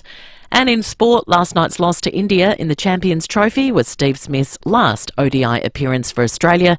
He's retired effective immediately from that form of cricket. Now checking 5AA traffic. Crash at Richmond to look out for today. Milner Road near the Footy Oval. Crash at Kilkenny as well. Torrens Road at David Terrace. And urgent work slowing up proceedings at Kilburn for the drive home. Grand Junction Road near Churchill Road. Busy South Road, Edwardstown, quite slow at the moment. Tapley's Hill Road at Glenelg North with a camera. Horsey Road at Elizabeth East. Ready for moving made easy? Switch to Alinta Energy online in minutes and enjoy a great value energy plan. Visit alintaenergy.com.au. Adelaide's most accurate traffic on 5AA. The 5AA forecast down to 17 tonight, cloud clearing tomorrow 29. Right now it's 27 degrees. We'll have more news at 6 on 5AA, always Adelaide. You know what the AFL should do? Just play to its strengths. David Penberthy. The thing that makes AFL great, schedule the best games possible in the cities where you know everyone's going to go to the football. Will Goodings. It's framed around the cynical exercise of the NRL being in Vegas. Adelaide's leading breakfast show. The NRL being in Vegas versus holding 4 games in 2 states where people don't really care that much about AFL. 5AA breakfast. Frame round 1 around a place where football is quite popular. Weekdays from 6 a.m. on 5AA. Always Adelaide. At the Gas Shop, we're known for our range of stunning gas heaters, including gas hot water systems, cooktops and barbecues. And of course, we install everything we sell, so the process is seamless.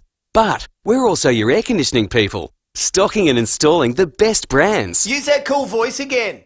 Okay. At the Gas Shop, we'll keep you cool all summer long. The Gas Shop, 161 Unley Road, opposite Target. Cool. Try the new Subway signature menu today. It's all your favourites, made with just the right amount of tasty, cravey, cheesy goodness. Now that's the Subway to Tasty Town, where that sub is the mayor. But you're also allowed to eat the mayor. Alpha Industries, it's celebrating 40 years in business. That's incredible. 40 years standing strong. Alpha Industries is proudly SA owned and operated. They're experts at sheds, verandas and, well, any outdoor solutions. They only use premium Australian blue scope steel and the latest installation technology. Well, they're the best. Yeah. Quite frankly. G'day to Angela and all the team. Oh, just a terrific family business. Alpha Industries will ensure your veranda, carport, patio or shed is made to suit your lifestyle and, importantly, your budget. And they don't mind dropping a line either. They'll be coming along for our 5AA Fish Off. They're supporting the port team. There we go. I like it. Alpha Industries, standing strong for 40 years. Visit the factory and display centre at 12 Stock Road, Cavan, or the Glandore Display Village, 712 South Road, Glandore. Check them out there. We're going to hear more about this 5AA Fish Off. It's going to be pretty exciting. So go to alphaindustries.com.au. They live in filth, bins and excrement. They carry disease and they want to suck your blood. Flies and mosquitoes. Oh, that's no way to live. And it doesn't have to be. With Phantom retractable screens, up to 9 metres wide, they can screen almost anything. Protect your family with Phantom retractable screens. phantomscreens.com.au. Hi, it's Wayne from Wayne Phillips Isuzu Ute. If you're in the market for a new ute or SUV, then you can't go past the award-winning Isuzu D-Max or MUX. Visit our showroom at Ranella to see our range of new and demonstrator vehicles and take one for a decent test drive. If you already own an Isuzu ute, book it in for a service into our new state-of-the-art service centre at Lonsdale. Mention this ad and you'll get a free car wash with your service. For everything Isuzu Ute, think Wayne Phillips Isuzu Ute. The 5AA Sports Show with Rowey and Timmy G. 24 to 6. Really enjoying your text messages and your calls on the 1975 game, Glenelg Centrals. Here one from Wally just before we get to Josh Kay. He says, boys, when the doggies returned to the bay after their flogging, it was Sonny Morey's 200th game and they won. So yes, we did say that was the time after they returned, they got the win finally. But good to know. Sonny Morey. Sonny Morey's 200th game. Keep them coming in 8223 0000 on those unique homestyle food texts 0448 08 1395. Well, Port Adelaide start their campaign in just 10 days' time. Yes. Round 1, Collingwood over there at the G, so it should be an absolute cracker. We've got, the midfield coach and incoming senior coach, Josh Carr, joining us. Congratulations, mate. Afternoon, guys. Thanks for having me. Well done. Hey, what were your initial emotions, mate, on being announced as the future coach of Port Adelaide? Look, I'd be lying if I didn't say there was an element of excitement. With what's ahead for me as a coach, it's obviously something that I've been working really hard to get to. It's still got a little bit of time to sort of go, and but obviously feel the privileged, honoured in a lot of ways, but at the same time know that I've got an important job to do right now. Yeah. Have you sat with Ken sort of discuss what the next 6 months looks like? Not really. We're fully aware of what the next 6 months looks like. I've my job to do, which is coaching the midfield, and Ken's the senior coach, and we've worked well together over the last 2 seasons, and that doesn't change with what it looks like going forward. I guess the only thing that really changes for me is, being involved in, list management and recruiting and talking to those guys and having an eye on the future and what that looks like. What sort of team do you want, Josh? How do you want to play? And where the team is right today, are you happy where they are? I mean, injuries aside, all teams get them. Are you happy where it's at going into round 1? Yeah, look, as far as what it looks like this year, we've obviously had our challenges over the pre-season with the list, but we obviously had a good hit out against St Kilda. Obviously, Jezza went down and played that role for us for the first time, and there's definitely some encouraging signs there. That's, as I said, that's probably been a little bit of a challenge over the pre-season, but we feel like we're making some ground. Like the rest of the field with the forwards and the mids, we feel like we're pretty settled there, and the forward line looks a lot different, but we feel there's some excitement with what that looks like. Your style of play has interested me. Look, I know it's only 2 trial games, and you're probably parking things and not doing other things, and St Kilda are the same with what they had, but just on the numbers, 482 disposals, 343 of them were uncontested, 232 of them were handballs, 140 marks. You only had 43 inside 50s, and your disposals per goal was 34. That is so unlike the Port Adelaide that I have watched. Off the charts sort of numbers. Is that the new you? Is that how you want to play? Well, there's lots of elements that do back up, I guess, the way we want to play and the changes that we've made, like from how we previously played to what it looks like going forward. We've spoken a lot about, the different looking forward line and how we have to move the ball differently going forward. So, there has been a shift, obviously using the handball a bit more, and there's balance in it, and we've still got to iron out a few kinks as far as what that looks like. Sometimes we can maybe overdo it with the hands, and it's just finding that right balance between both. So it was nice to have a really good hit out against Saints, but we're still learning and still educating the players on what that looks like going forward, and that'll be no different round 1.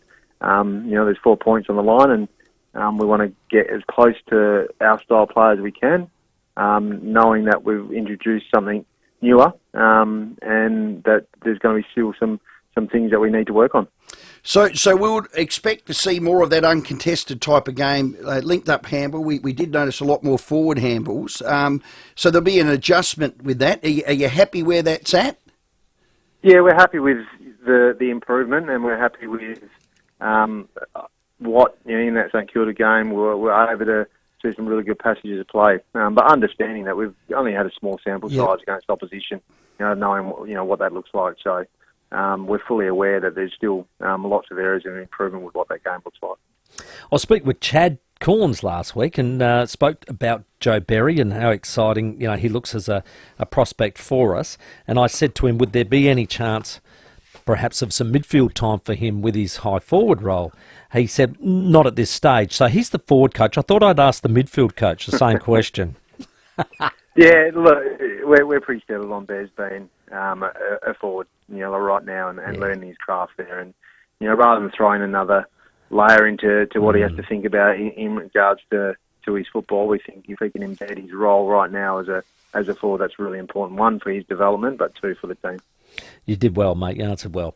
Are you a dual ruckman person, like Sweet Soldo? I like what I saw. I love the fact that Geordie went forward and took a mark and kicked a goal, and we know that Ivan can do that. And I know it sort of sacrifices perhaps what you do on the interchange bench, but I didn't mind what I saw. Yeah, look, we agree in that game, and we had the luxury of being able to do that in the pre-season with extras on the bench. So, it probably won't be something we take into round one, even though there's been discussion around it. We were really happy with it. But at the same time, with what the forward line looks like right now, it is probably something we won't go with. No worries. Okay. Zerk Thatcher, how far away is he? No, he's still a fair way away. Wow.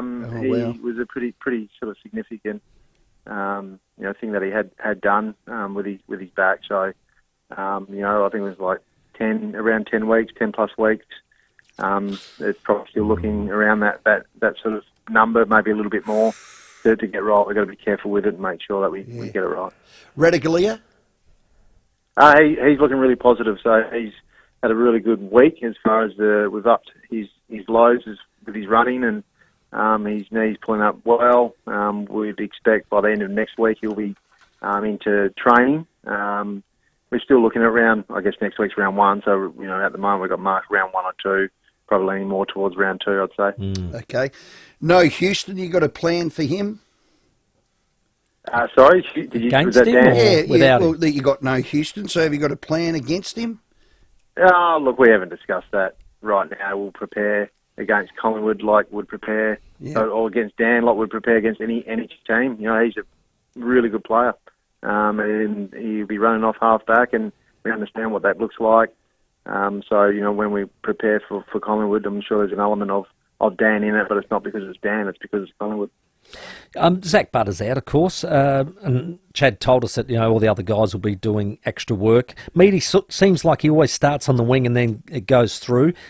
He'll do exactly that same role, get more time on ball. Yeah, Meady's probably spending a bit more time wing. Against Saints, we really try to sort of embed that wing role with him because I think he's doing it well. And last year he was in between half forward, wing, and little pieces on ball. And we know, coming through as a junior, he was an inside mid, and he still has got those traits. But at the moment, we really feel like he's making some real growth on that wing, and it's probably a position that we want to really embed with him, and at the same time knowing that he can give us something on inside. You got an internal? Is it Friday night? We do. We've got it's probably 3 quarters of a game, and maybe another quarter of training. So it's a bit of mix with those 3 quarters of footy. Yeah, and like Rowey says, you'll just try and fine tune a few more of those things that you didn't get in the first 2 trials. That's it. Keep working on that game. Obviously, Collingwood have got a game this weekend, and we've got to prepare, as if we're playing a round 1 game this weekend, but being ready for the week after against Collingwood. Yep. You're a thinker, Curry. Have you noticed any trends from the trial games you've seen? Anything new? You see it going a certain way? I mean, you're clearly going to use more handball and run and uncontested. What's the trends this year? Well, I think that trend, it's probably not so much about the uncontested, but the trend, and it's been happening obviously for a few years now since Richmond really went hard after it with the handball meters. But teams are going forward harder with the ball in hand, and those handball meters are getting higher and higher as with what we're seeing with all the clubs. I think all of the clubs were in positive handball meters, where if you looked at 5 years ago, there was a lot of negative handball meters, so teams handballing the footy back, where teams are going at the game a little bit more. So that hasn't changed in the last year, but it's sort of taken a bit. It's been emphasised more, I'd say. And a lot of that's got to do with, is it, and you can, I mean, I don't know, Josh, I'm probably answering the question, is it because you now got small forwards that can go right the way to D50 on the defensive line and then get all the way back again and then go all the way up? I mean, you've got a different dynamic in that front 6, haven't you, that can cover the bloody ground? Yeah, we have definitely, and those guys are getting up a bit higher, but able to get over the back and use their run, and we feel like that's obviously adding to our game. Does that help with the handball meters? I'm not sure if that necessarily does. I think the focus is probably more from a team aspect and what teams are doing with those handball meters. But as I said, it's a whole competition thing. It's not really just an us thing. You know, Richmond, GWS, these guys have sort of now Gold Coast with Timmy going there. You know, those guys have done it for a long period of time. So, you know, we're changed our game a bit, but you know the rest of the competition is team. Brisbane are probably a different kettle of fish altogether with the way their game style is, with more of a kick mark sort of game, and Melbourne a bit the same. So yeah, there's all different parts of the game that's changing, but you know that's just the way we're doing it right now. No, well done. We got a text from Interactive. You know that I asked about Radigalia and Zerk Thatcher. This caller wants to know about Zach Butters. I didn't ask about Zach. So how far away is Zach Butters? Butsy would be, I'd say 6. You know, 6 to 7. Which as far as the operation went, it all went really well. He obviously had a little bit taken out, but they're really confident in what that looks like. Butsy's walking around with not much of a limp now, so who knows? Who knows what the time frame on it? We get told a certain time frame, but that doesn't. If someone recovers quicker, it can happen quicker. Well, all the best with the whole season. Done. Round 1 starting, in 10 days' time, and good luck with that, mate. Thanks, guys. Appreciate the chat. Good on you. Done. Josh Carr, the midfield coach of Port Adelaide, our guest. Our big assignment coming up at the MCG to open the season. All thanks to Sharman Shelving. They have moved their showroom next door into the big white building, so they're still at 412 North East Road if you want to find Sharman Shelving. Good friends of the show. 12 minutes to 6. Let's check your traffic. Crash look out from the drive home at Richmond, Milner Road near the Footy Oval. Another smash at Kilkenny, Torrens Road at David Terrace. Pretty slow for works at the moment at Kilburn. That's due to works on Green Junction Road just near Churchill Road. And down at Footy at Terra Gardens for the drive home. Kensington Road near Portrush Road. She is super sluggish there. Cameras for the drive home. Hectorville Road, Hectorville, and McGill Road at McGill. Setting up your four-wheel drive, Petter's four-wheel drive products offer a total brakes and suspension solution, complete with nationwide warranty. Petter's, the four-wheel drive undercar experts. Adelaide's most accurate traffic on 5AA. Rowey and Timmy G on the 5AA Sports Show. Hey guys, sick of the setup when you go camping? Check out Austrac Campers. With an electric roof, electric awning and electric step, camping is as easy as pushing a button. Austrac Campers. 15 times a day, your Royal Flying Doctor Service comes to the rescue of someone in South Australia. It could be a heart attack, a car accident, or a baby with breathing difficulties. It could be someone you know and love. That's why it's so important to donate on Double Up for Doc Day, March 5, when donations will be matched dollar for dollar to fit out a new aircraft with life-saving medical equipment. Double Up for Doc Day, March 5. To donate, visit flyingdoctor.com.au. Use your outdoor area all year round with Louver House. They're the market leader in transforming your outdoor space in a great entertainment area with an opening and closing roof. If you haven't been there, haven't seen one, go and pay a visit to them, because I'll tell you, they are magnificent. A Louver House roof will let in the perfect combination of airflow and sunlight as you need it. Plus you can use it night and day. They've even got LED lighting options as well. So when the weather turns, automatic rain sensing technology just keeps everything dry and protected. What else do you want? Well, what else? You're nothing. Visit the showroom to see for yourself. Everything is manufactured here in SA from the highest quality materials, then distributed across Australia by a family-owned and operated business. Now make sure you tune in next Wednesday for after our show, of course, because Charlie Dixon's coming on with the first Driving with Dixon program for 2025. Our own Sam Daddo helps out. Proudly supported by Rod Webster. He's at Louver House. He's a good man.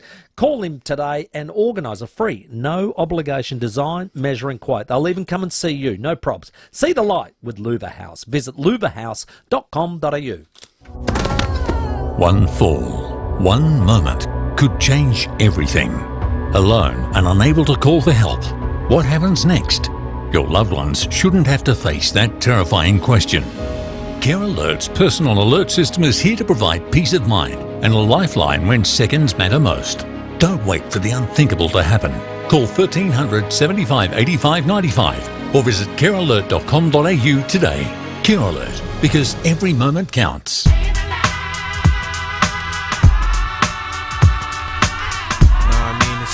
Getting a little crazy. Look here. Look at shorty got back. Should I ask her for a dance? Hold on, there's too many in the wolf pack. The all-electric Kia EV5 with built-in cooled storage and long-range option with up to 555 kilometres of range. The Kia EV5. Visit kia.com.au to find out more. Kia, movement that inspires. We are a naval fitness centre, home to the biggest and best equipped disability-exclusive gyms in South Australia. We are your local award-winning registered NDIS provider. We are custom built, accessible to wheelchairs and ambulant clients with disabilities. In addition to providing exercise, physiotherapy and dietetics, we are proud to house SA's only underwater treadmill hydrotherapy tank. Join our community at Holden Hill, Marston and Elizabeth. Visit enablefitnesscentre.com.au for more information.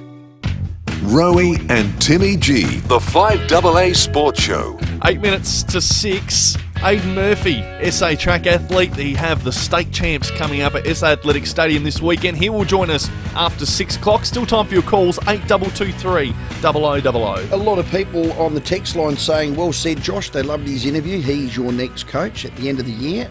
Have your say about that. What I took out of it, I gave him the stats, and it's only a trial game. I know. You said it in the break.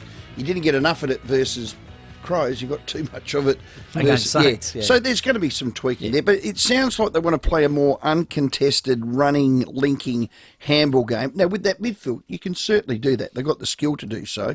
And with a newer, smaller, dynamic front six, that chaos, not knowing...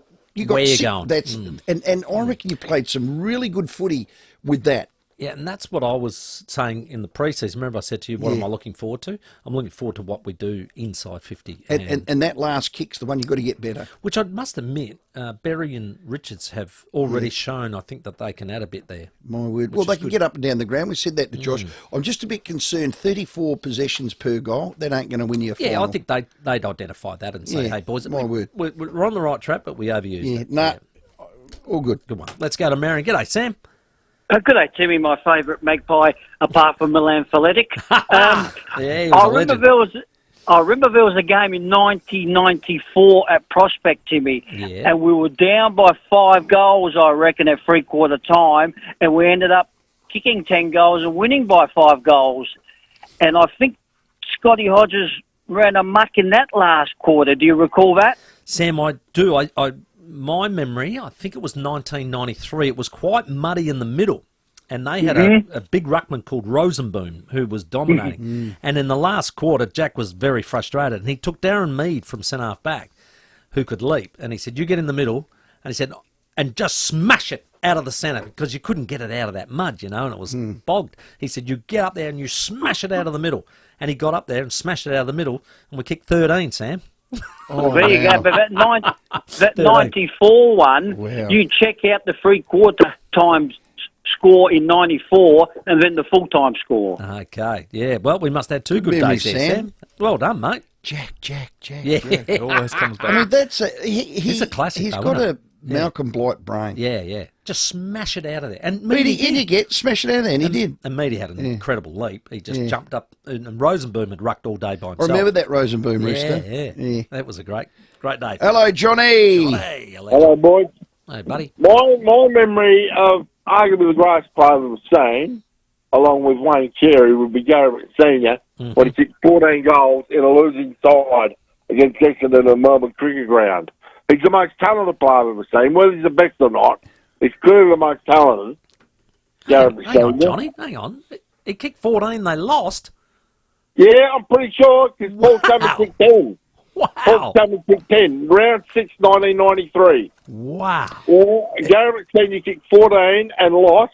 Wow. And Paul Cameron kicked 10. It was just incredible watching that. That's I incredible. can remember something about that. Yeah, I sort of tend to remember that now.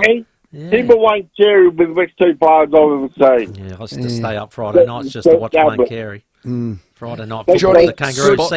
Johnny's memory. spot on. He is. Absolutely spot on. It was a, 24-point win in the end. Ablett still got the 3 votes. He got 3. Still got the 3 votes. Really? 156 to 132. Big score. Oh, what a score. Look, Johnny's got a point. I haven't got him quite as high as that, but he could do everything. Oh, well, this is a bloke that could play on a wing, ruck, rover, rove. He could probably ruck, played full forward. He had an incredible leap, great mark, beautiful leg, never fumbled, great vision, could hurt you, and I mean really, really hurt you. He loved the physicality. Yes, he did. He had everything. He had absolutely everything. He didn't like to train, apparently. Wasn't that keen on that.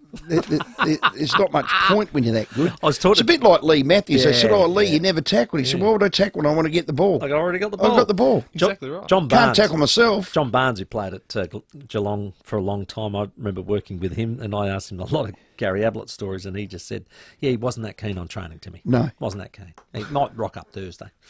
but maybe that's why he was so good. Well, some players can. He was fresh. He was probably naturally fit. I couldn't afford that, no. There was no wear and tear injuries. And so you used to train to get fit, number one. I mean, obviously to learn how you're trying to play and, get a feel for continuity and all of that. But you mainly trained for your own touch. You trained to get better. He didn't need to. No, he didn't. He was already... Well, really, did he? Yeah, I agree with you, yeah. Stud used to make us touch the ball 100 times, off the line, off the line, off the line. He didn't have to do that. Yeah. He never fumbled. Nah, one take. Peanuts like me had to, because I had to get confidence and touch and clean. But not Gary. Clean players, in actual fact, they don't need to train clean players. Yeah. Oh, wind it up. Hey, Timmy, shower up. Go and get a rub down. Before we head off to the 6 o'clock news, we want to send our listeners off to Adelaide United's home game on Saturday night. They take on, Saturday afternoon rather, 4:30 start against the Brisbane Roar. It's going to be a huge occasion for us. Keep the wins coming. We need to get those wins back on the board. So if you want them, 8223 0055. We've got double pass right now to give away. You can also get tickets at Ticketek. 6 o'clock news time. Rowey and Timmy G on the 5AA Sports Show. Steinborner Hyundai has always been well worth a trip, and now there's another great reason to visit. Hyundai's full range of hybrids. Steinborner Hyundai has a hybrid to suit every driver, from the hybrid i30, the Kona, the Tucson, as well as the all-new Santa Fe hybrid family-sized SUV. Experience the difference at Steinborner Barossa and Clare, with outstanding service and a great range of vehicles. And you'll see why. Steinborner Hyundai is well worth the trip. Steinborner.com.au. Agatha Christie's breathtaking masterpiece. And Then There Were None. This best-selling crime novel of all time is now a brand new stage production. A tale of 10 strangers lured to a solitary mansion off the English coast. And Then There Were None. Directed by Robin Nevin. Opens August at Her Majesty's Theatre. Book at andthentherewenone.com.au. Ray White. Big name in real estate, but also the biggest name in business broking. What makes us big? Our people, like Brett Buckley and his team. MBA, lecturer, and multi-time SA Business Broker of the Year. Brett doesn't just read a P&L, he feels it. If you're selling or expanding your business, Brett can take your business apart and find you more money. And we're not talking small change. Go on, touch base with Brett. Search Ray White Business Sales SA. Start your caravan or motorhome journey with confidence at Camper Agent RV Supercentre.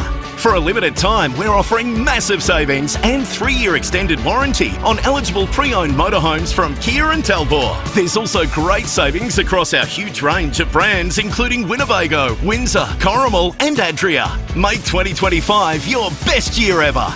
Visit Camper Agent RV Supercentre Parafield Gardens to find the perfect RV to start your adventure. Drive into the Tasmanian wilderness, wildlife, wine and coastal wonders with a 12-night self-drive holiday with Tasmanian Vacations and Phil Hoffman Travel. Stay in cabins across Hobart, Strawn, Cradle Mountain, Launceston, Swansea and Port Arthur. Includes car hire, entry to Port Arthur and Devils at Cradle, a National Parks Pass and more from $1,675 per person twin share. Book now and receive free petrol. Visit pht.com.au.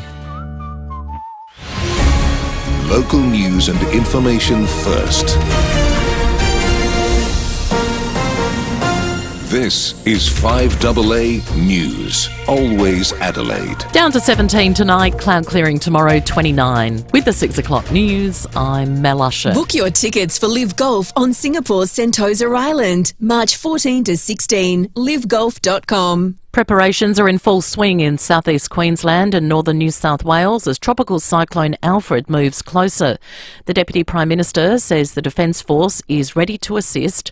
Richard Miles says they're working closely with the National Emergency Management Agency. Every defence asset possible is ready to be deployed. Over the course of yesterday and today, the big issue has been sandbags. So we've supplied, Defence has supplied more than 300,000 sandbags so the community can prepare itself for what is coming. An Adelaide lawyer has been given an 8-year jail term for killing a pedestrian in a drunken hit-run at Goodwood in 2021. Kendall Brettig reports. 33-year-old Lauren Jean Wilgoose claimed Anthony Walsh was at fault because he was crossing Goodwood Road in front of her. After being found guilty of causing his death by dangerous driving, she was seeking a home detention sentence so she could care for her son, with whom she became pregnant while on bail. But the District Court has instead imposed one of the longest sentences in recent history for dangerous driving, saying her offending was too serious. Wilgoose will have to serve 5 years and 8 months before she's eligible for parole. She sobbed in the dock while outside court. Mr Walsh's widow Christine said there were no winners and she just had an overwhelming sense of sadness. The number of lives lost on SA roads last year has been revised down. The death of an 84-year-old man in a crash in Whyalla Stewart in June will not be counted in the annual toll. It means the final number of lives lost in 2024 is 90. Donald Trump has delivered his first speech to Congress in Washington, D.C. since being re-elected president. He's revealed progress has been made to mend the fractured diplomatic relationship with Ukraine. US correspondent Reid Butler has more. At 1 hour and 40 minutes, this was the longest presidential address to Congress on record, and it was all trademark Trump. He touted his achievements from his first 6 weeks of his second term. The US president also revealed he'd received a letter from Ukrainian President Volodymyr Zelensky, in which the wartime leader told Trump he's willing to sign a minerals deal which could see billions of dollars of Ukraine's natural resources go to the US in return for continued American support as the war with Russia continues. Democrats in the chamber mostly sat in stony silence, the women wearing pink, a symbol of protest and resilience. One lawmaker from Texas was booted after heckling the US president, who took it all in his stride, making it clear he's got the power and he knows it. Now turning to 5AA Sport. Book your tickets for Live Golf on Singapore's Sentosa Island, March 14 to 16, livegolf.com. To cricket, and Steve Smith has retired from the one-day form of the game. The two-time World Cup winner announcing his decision from one-day international cricket after Australia's loss to India in the Champions League semi-final. He played 170 ODIs, scoring 5,800 runs. He will continue playing Test cricket and wants to play for Australia in the Los Angeles Olympics, so he'll make himself available for international T20s. Port players trained today. Their season opener against Collingwood is now 10 days away. Melbourne midfielder Clayton Oliver has opened up about his tumultuous off-season. The Demon Star says he understands why the club floated him as a trade option. Yeah, Melbourne are trying to win premierships. That's the aim of football. We're there to win flags. We're there to be the most successful team. And if you've got one of your better players or your high-paying players underperforming, I sort of don't blame them. So, yeah, here's what it is. It didn't happen, and I'm very happy to be at Melbourne. Oliver insists he and the club are back on good terms.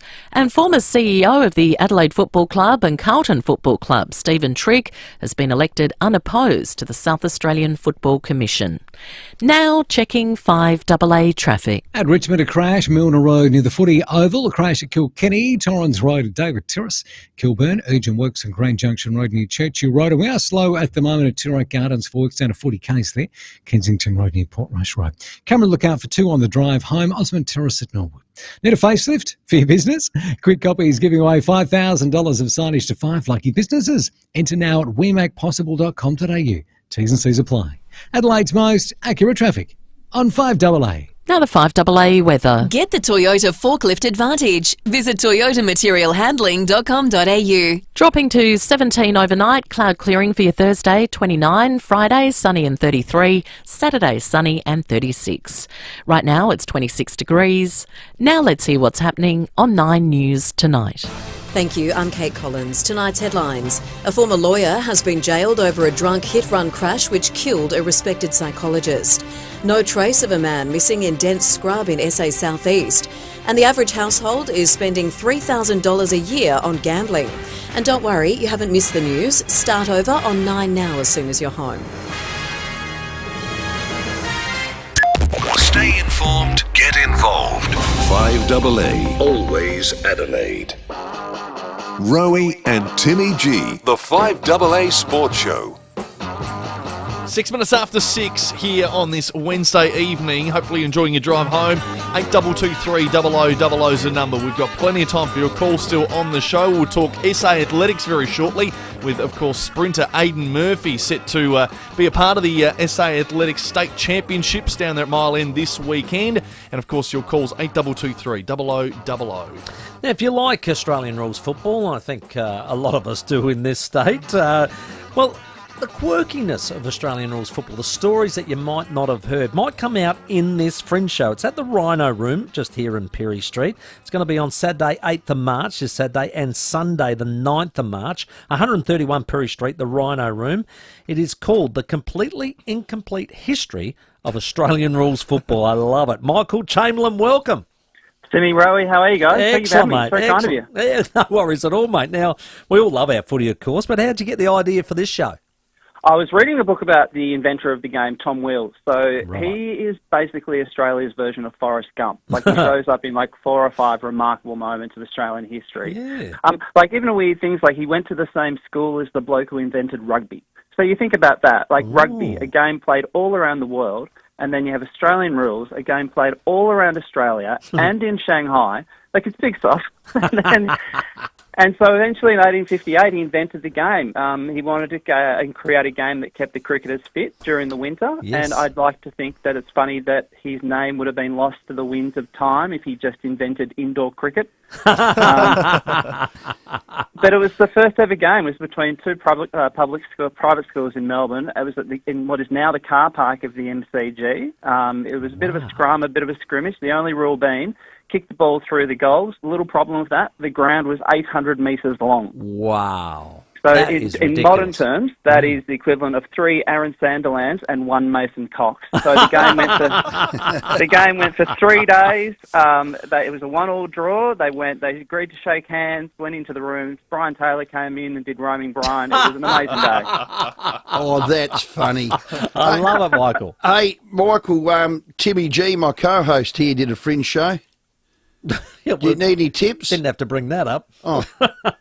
Michael's numb. Have you got no comment, Michael? Well, he's had a sold-out show last year. Oh, well, okay. I'm going to say Timmy's probably a better dancer than me because I heard it was a wonderful dance show, Timmy. So you did very well. Thank you very much. Hey, look, tell us about a team called University.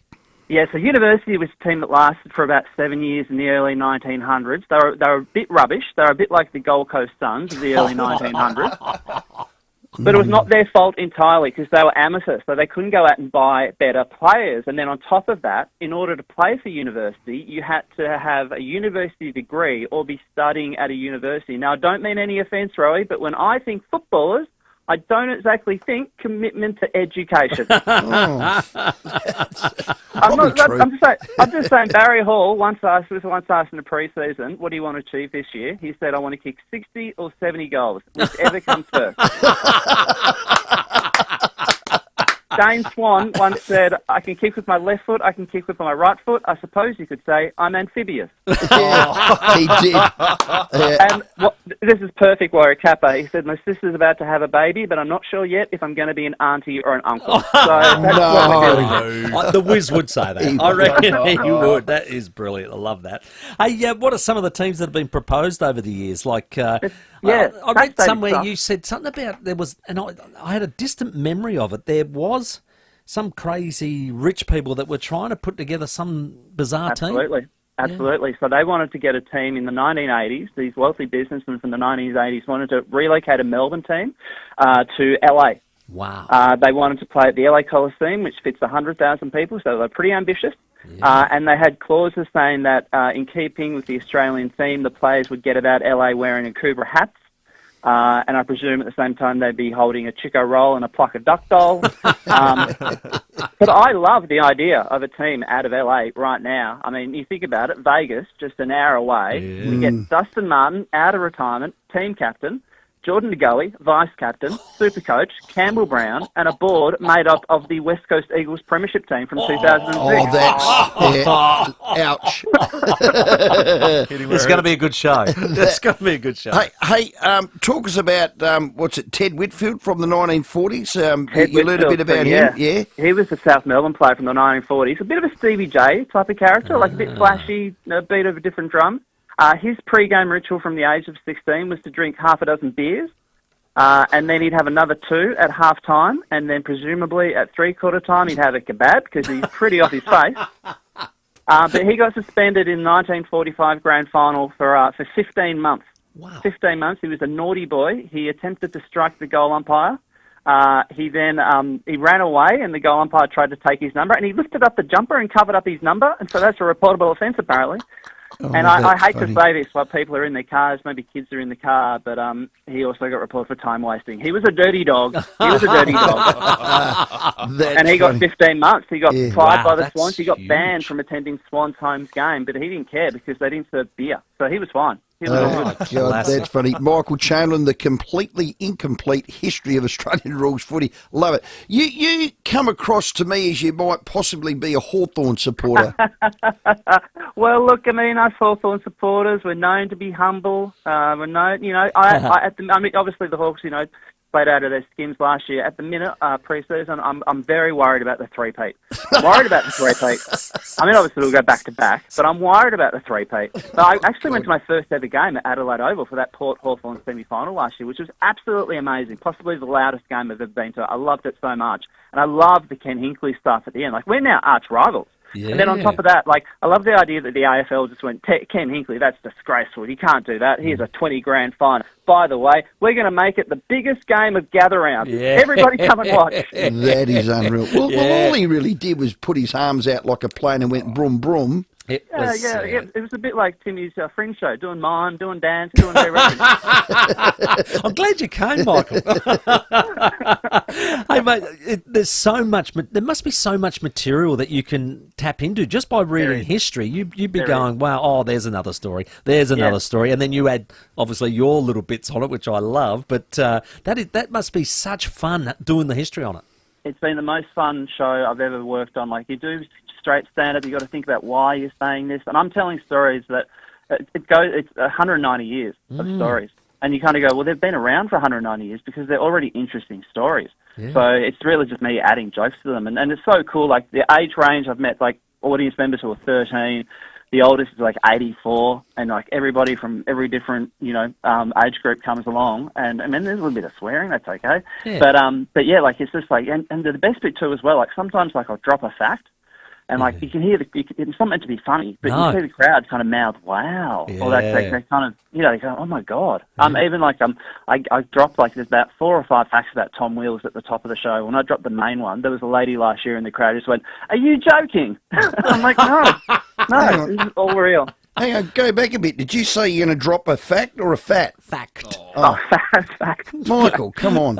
And this is interesting, you know how we all joke, because the Toyota guys are going to bring back, the Dave Lawson and Stephen Curry ads they used to do. You got it. They're bringing those back, and we were sort of asking about great moments. But, everybody yells out, Jazelenko, you beauty.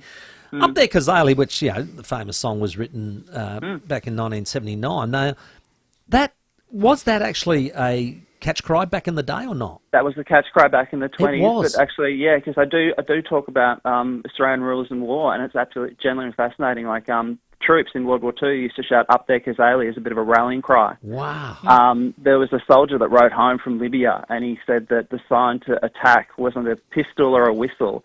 Someone kicked a football out into no man's land, and I just picture a dude up the back of a trench going, Colonel, that was my football. But there were leagues in prisoner of war camps. In Changi, famously, they had the Changi Brownlow, which is possibly the greatest award ever handed out to a footballer. And they had They had administrations. The games were umpired by Chicken Smallhorn, who won a Brownlow. They had tribunals because the games were really violent. 5,000 to 10,000 troops have come and watched them.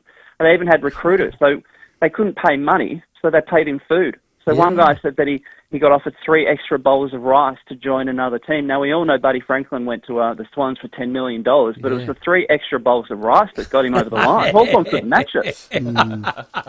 I love it, mate. Oh, I love Good it. stuff. It's going to be a fantastic show. Saturday the 8th of March, 5 p.m. Sunday the 9th of March, 6:30 p.m. 131 Perry Street, just across from us here at 5AA. Rhino Room. You've got to get your tickets because it sold out last year and the year before. So only 2 shows. Get onto it. Adelaide Fringe to get those tickets. Hey, Michael, thank you very much for coming on. Thanks so much, guys. Very kind of you. It's very kind of you. Thank you. Brilliant stuff. Michael Chamberlain, he's doing the completely incomplete history of Australian rules football. And I'll tell you what, if that's a sample of it, that was brilliant. It was outstanding. Get along, get your tickets. It'll be a lot of fun. You can get those tickets at Fringe Tick. 16 after 6. The 5AA Sports Show with Rowey and Timmy G. Agatha Christie's breathtaking masterpiece. And Then There Were None. This best-selling crime novel of all time is now a brand new stage production. A tale of 10 strangers lured to a solitary mansion off the English coast. And Then There Were None. Directed by Robin Nevin. Opens August at Her Majesty's Theatre. Book at andthentherewerenone.com.au.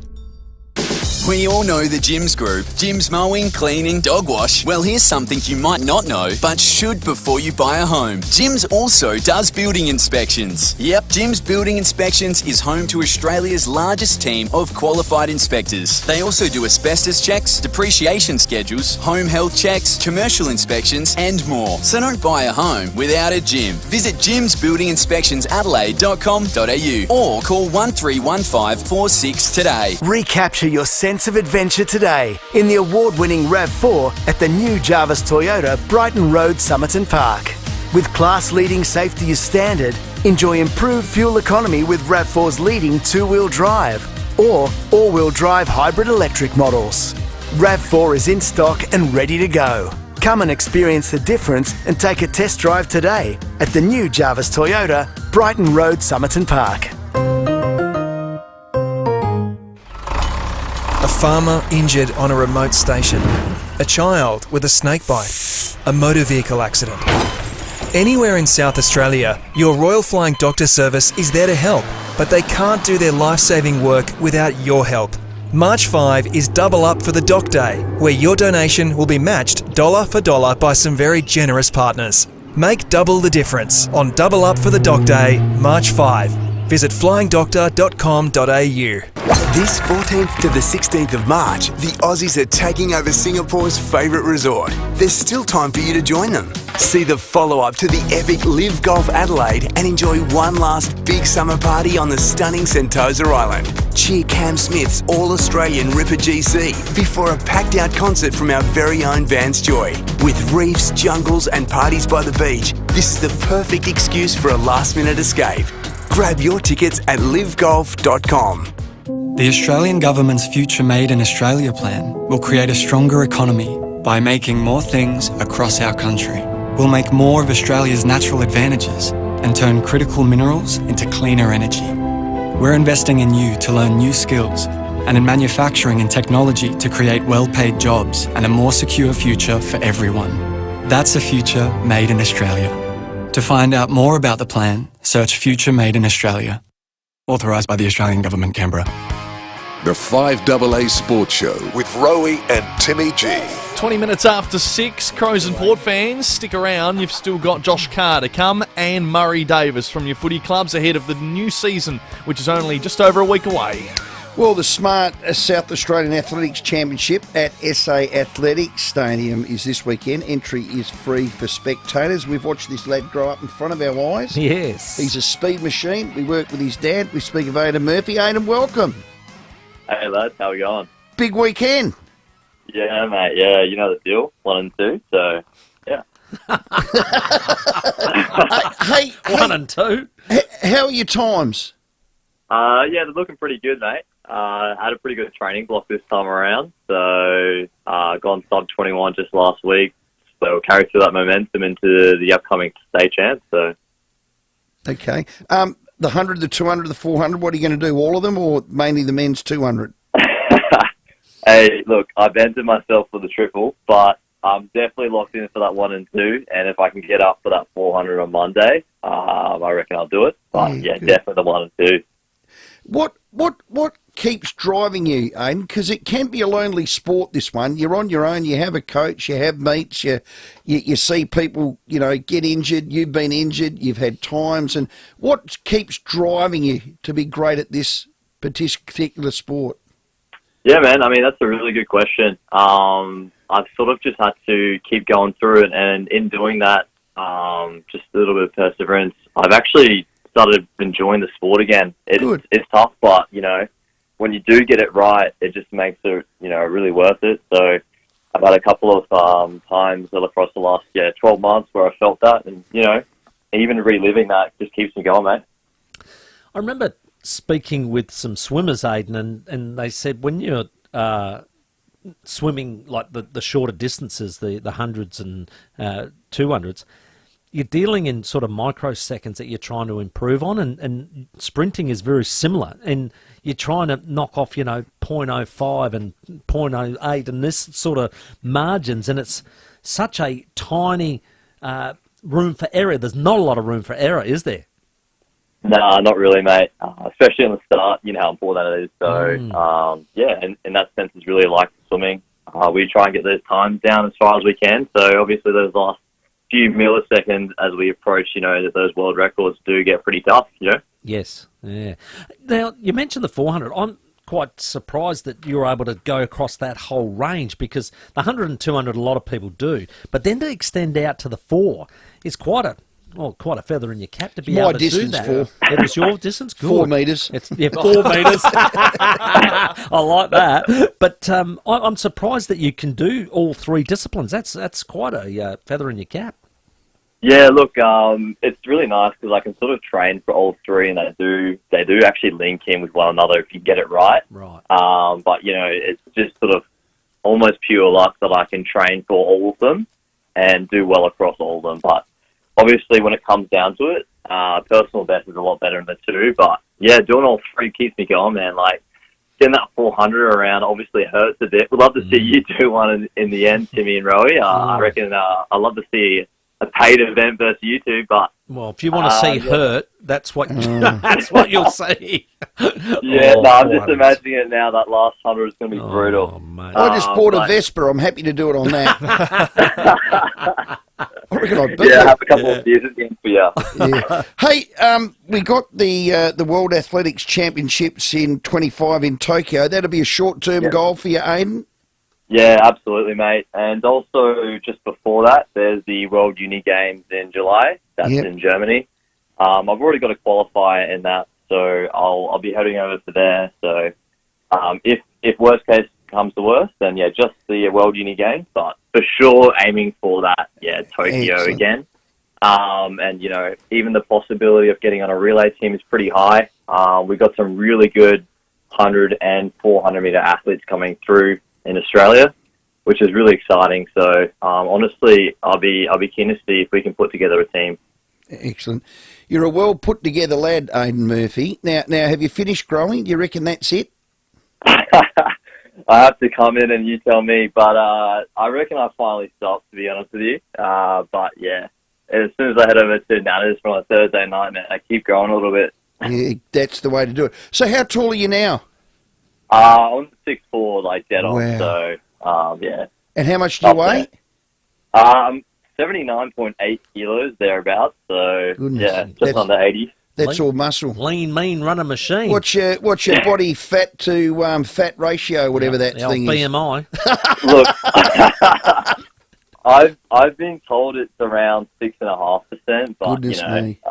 Yes, it's probably under 10 somewhere, but 6.5 is on the low side. Yeah, well, don't ask me and fat shame me, Aiden Murphy. I wouldn't do that to you, Rowey. No, good man. Aiden, we're very interactive here. We've got a unique home-style food text. It's a Mark from Sefton Park. He said, can he answer his phone when I ring him? That's his dad. I'm not surprised. But he did say to me, you might there might be an opportunity for a 4x400 relay in Japan. Yeah, absolutely. Tell us I mean, about if you that. have the likes of, Reese and a couple of others, in that space where you're sort of looking towards low 45, maybe even a sub 45. You put 2-3 guys like that together. And one person, running, those sort of those slower times up towards like the 46s. But yeah, even then you'd be well into a semi-final. But obviously qualifying is the hard part for us. Yeah. We don't really get many opportunities. Yep. But if it all comes down, towards 3 to 4 people, Yep. I'm sure we can get a race done where we can put ourselves in towards Tokyo. Well, all the best, mate. Yeah, we follow you with real interest and pride, Aidan. So keep up the training, keep going well, and Dad keeps filling us up. And, mate, we'll keep in touch. Thanks for your time. Cheers, lad. Have a good night. He's a talent. Aidan Murphy there. So Saturday the 8th of March from 9 a.m. It continues through to Sunday 9th of March and Monday the 10th. It's at the SA Athletics Stadium Mile. Now, if you haven't been there... It's a great setup. They have all the sassies there and everything now. Yes. Unreal. 550 athletes and our very own Aidan Murphy. Outstanding work. Hot off the press. Oh, another one. So, some news coming out because the Crows AGM is being held as we speak at the Adelaide Football Club for 2025. Right. The nominations for the board has been complete. So, Imelda Lynch, with a vote of 49.6%, has been re-elected to the Crows Board of Directors for a second term. Con Marco got 19%, Matty Parbs got 31%, so well behind Imelda. So, congratulations on the second term. Neil Balme and James Gallagher have now officially joined the board on 3-year terms, and Neil Balme has officially taken on the role of football director, and Richard Fennell has also been reappointed to further 3-year term, and Mark Cresciuto for his last 12 months on the board. Well done. That's it. That's all coming out of the Adelaide Football Club at the AGM. 27 after 6, more from the Crows next with Murray Davis. Rowey and Timmy G on the 5AA Sports Show. 5AA Nights with Leap Forest. Today I get to speak to a legend, one of the all-time greats, ZZ Top, are bringing their Elevation Tour to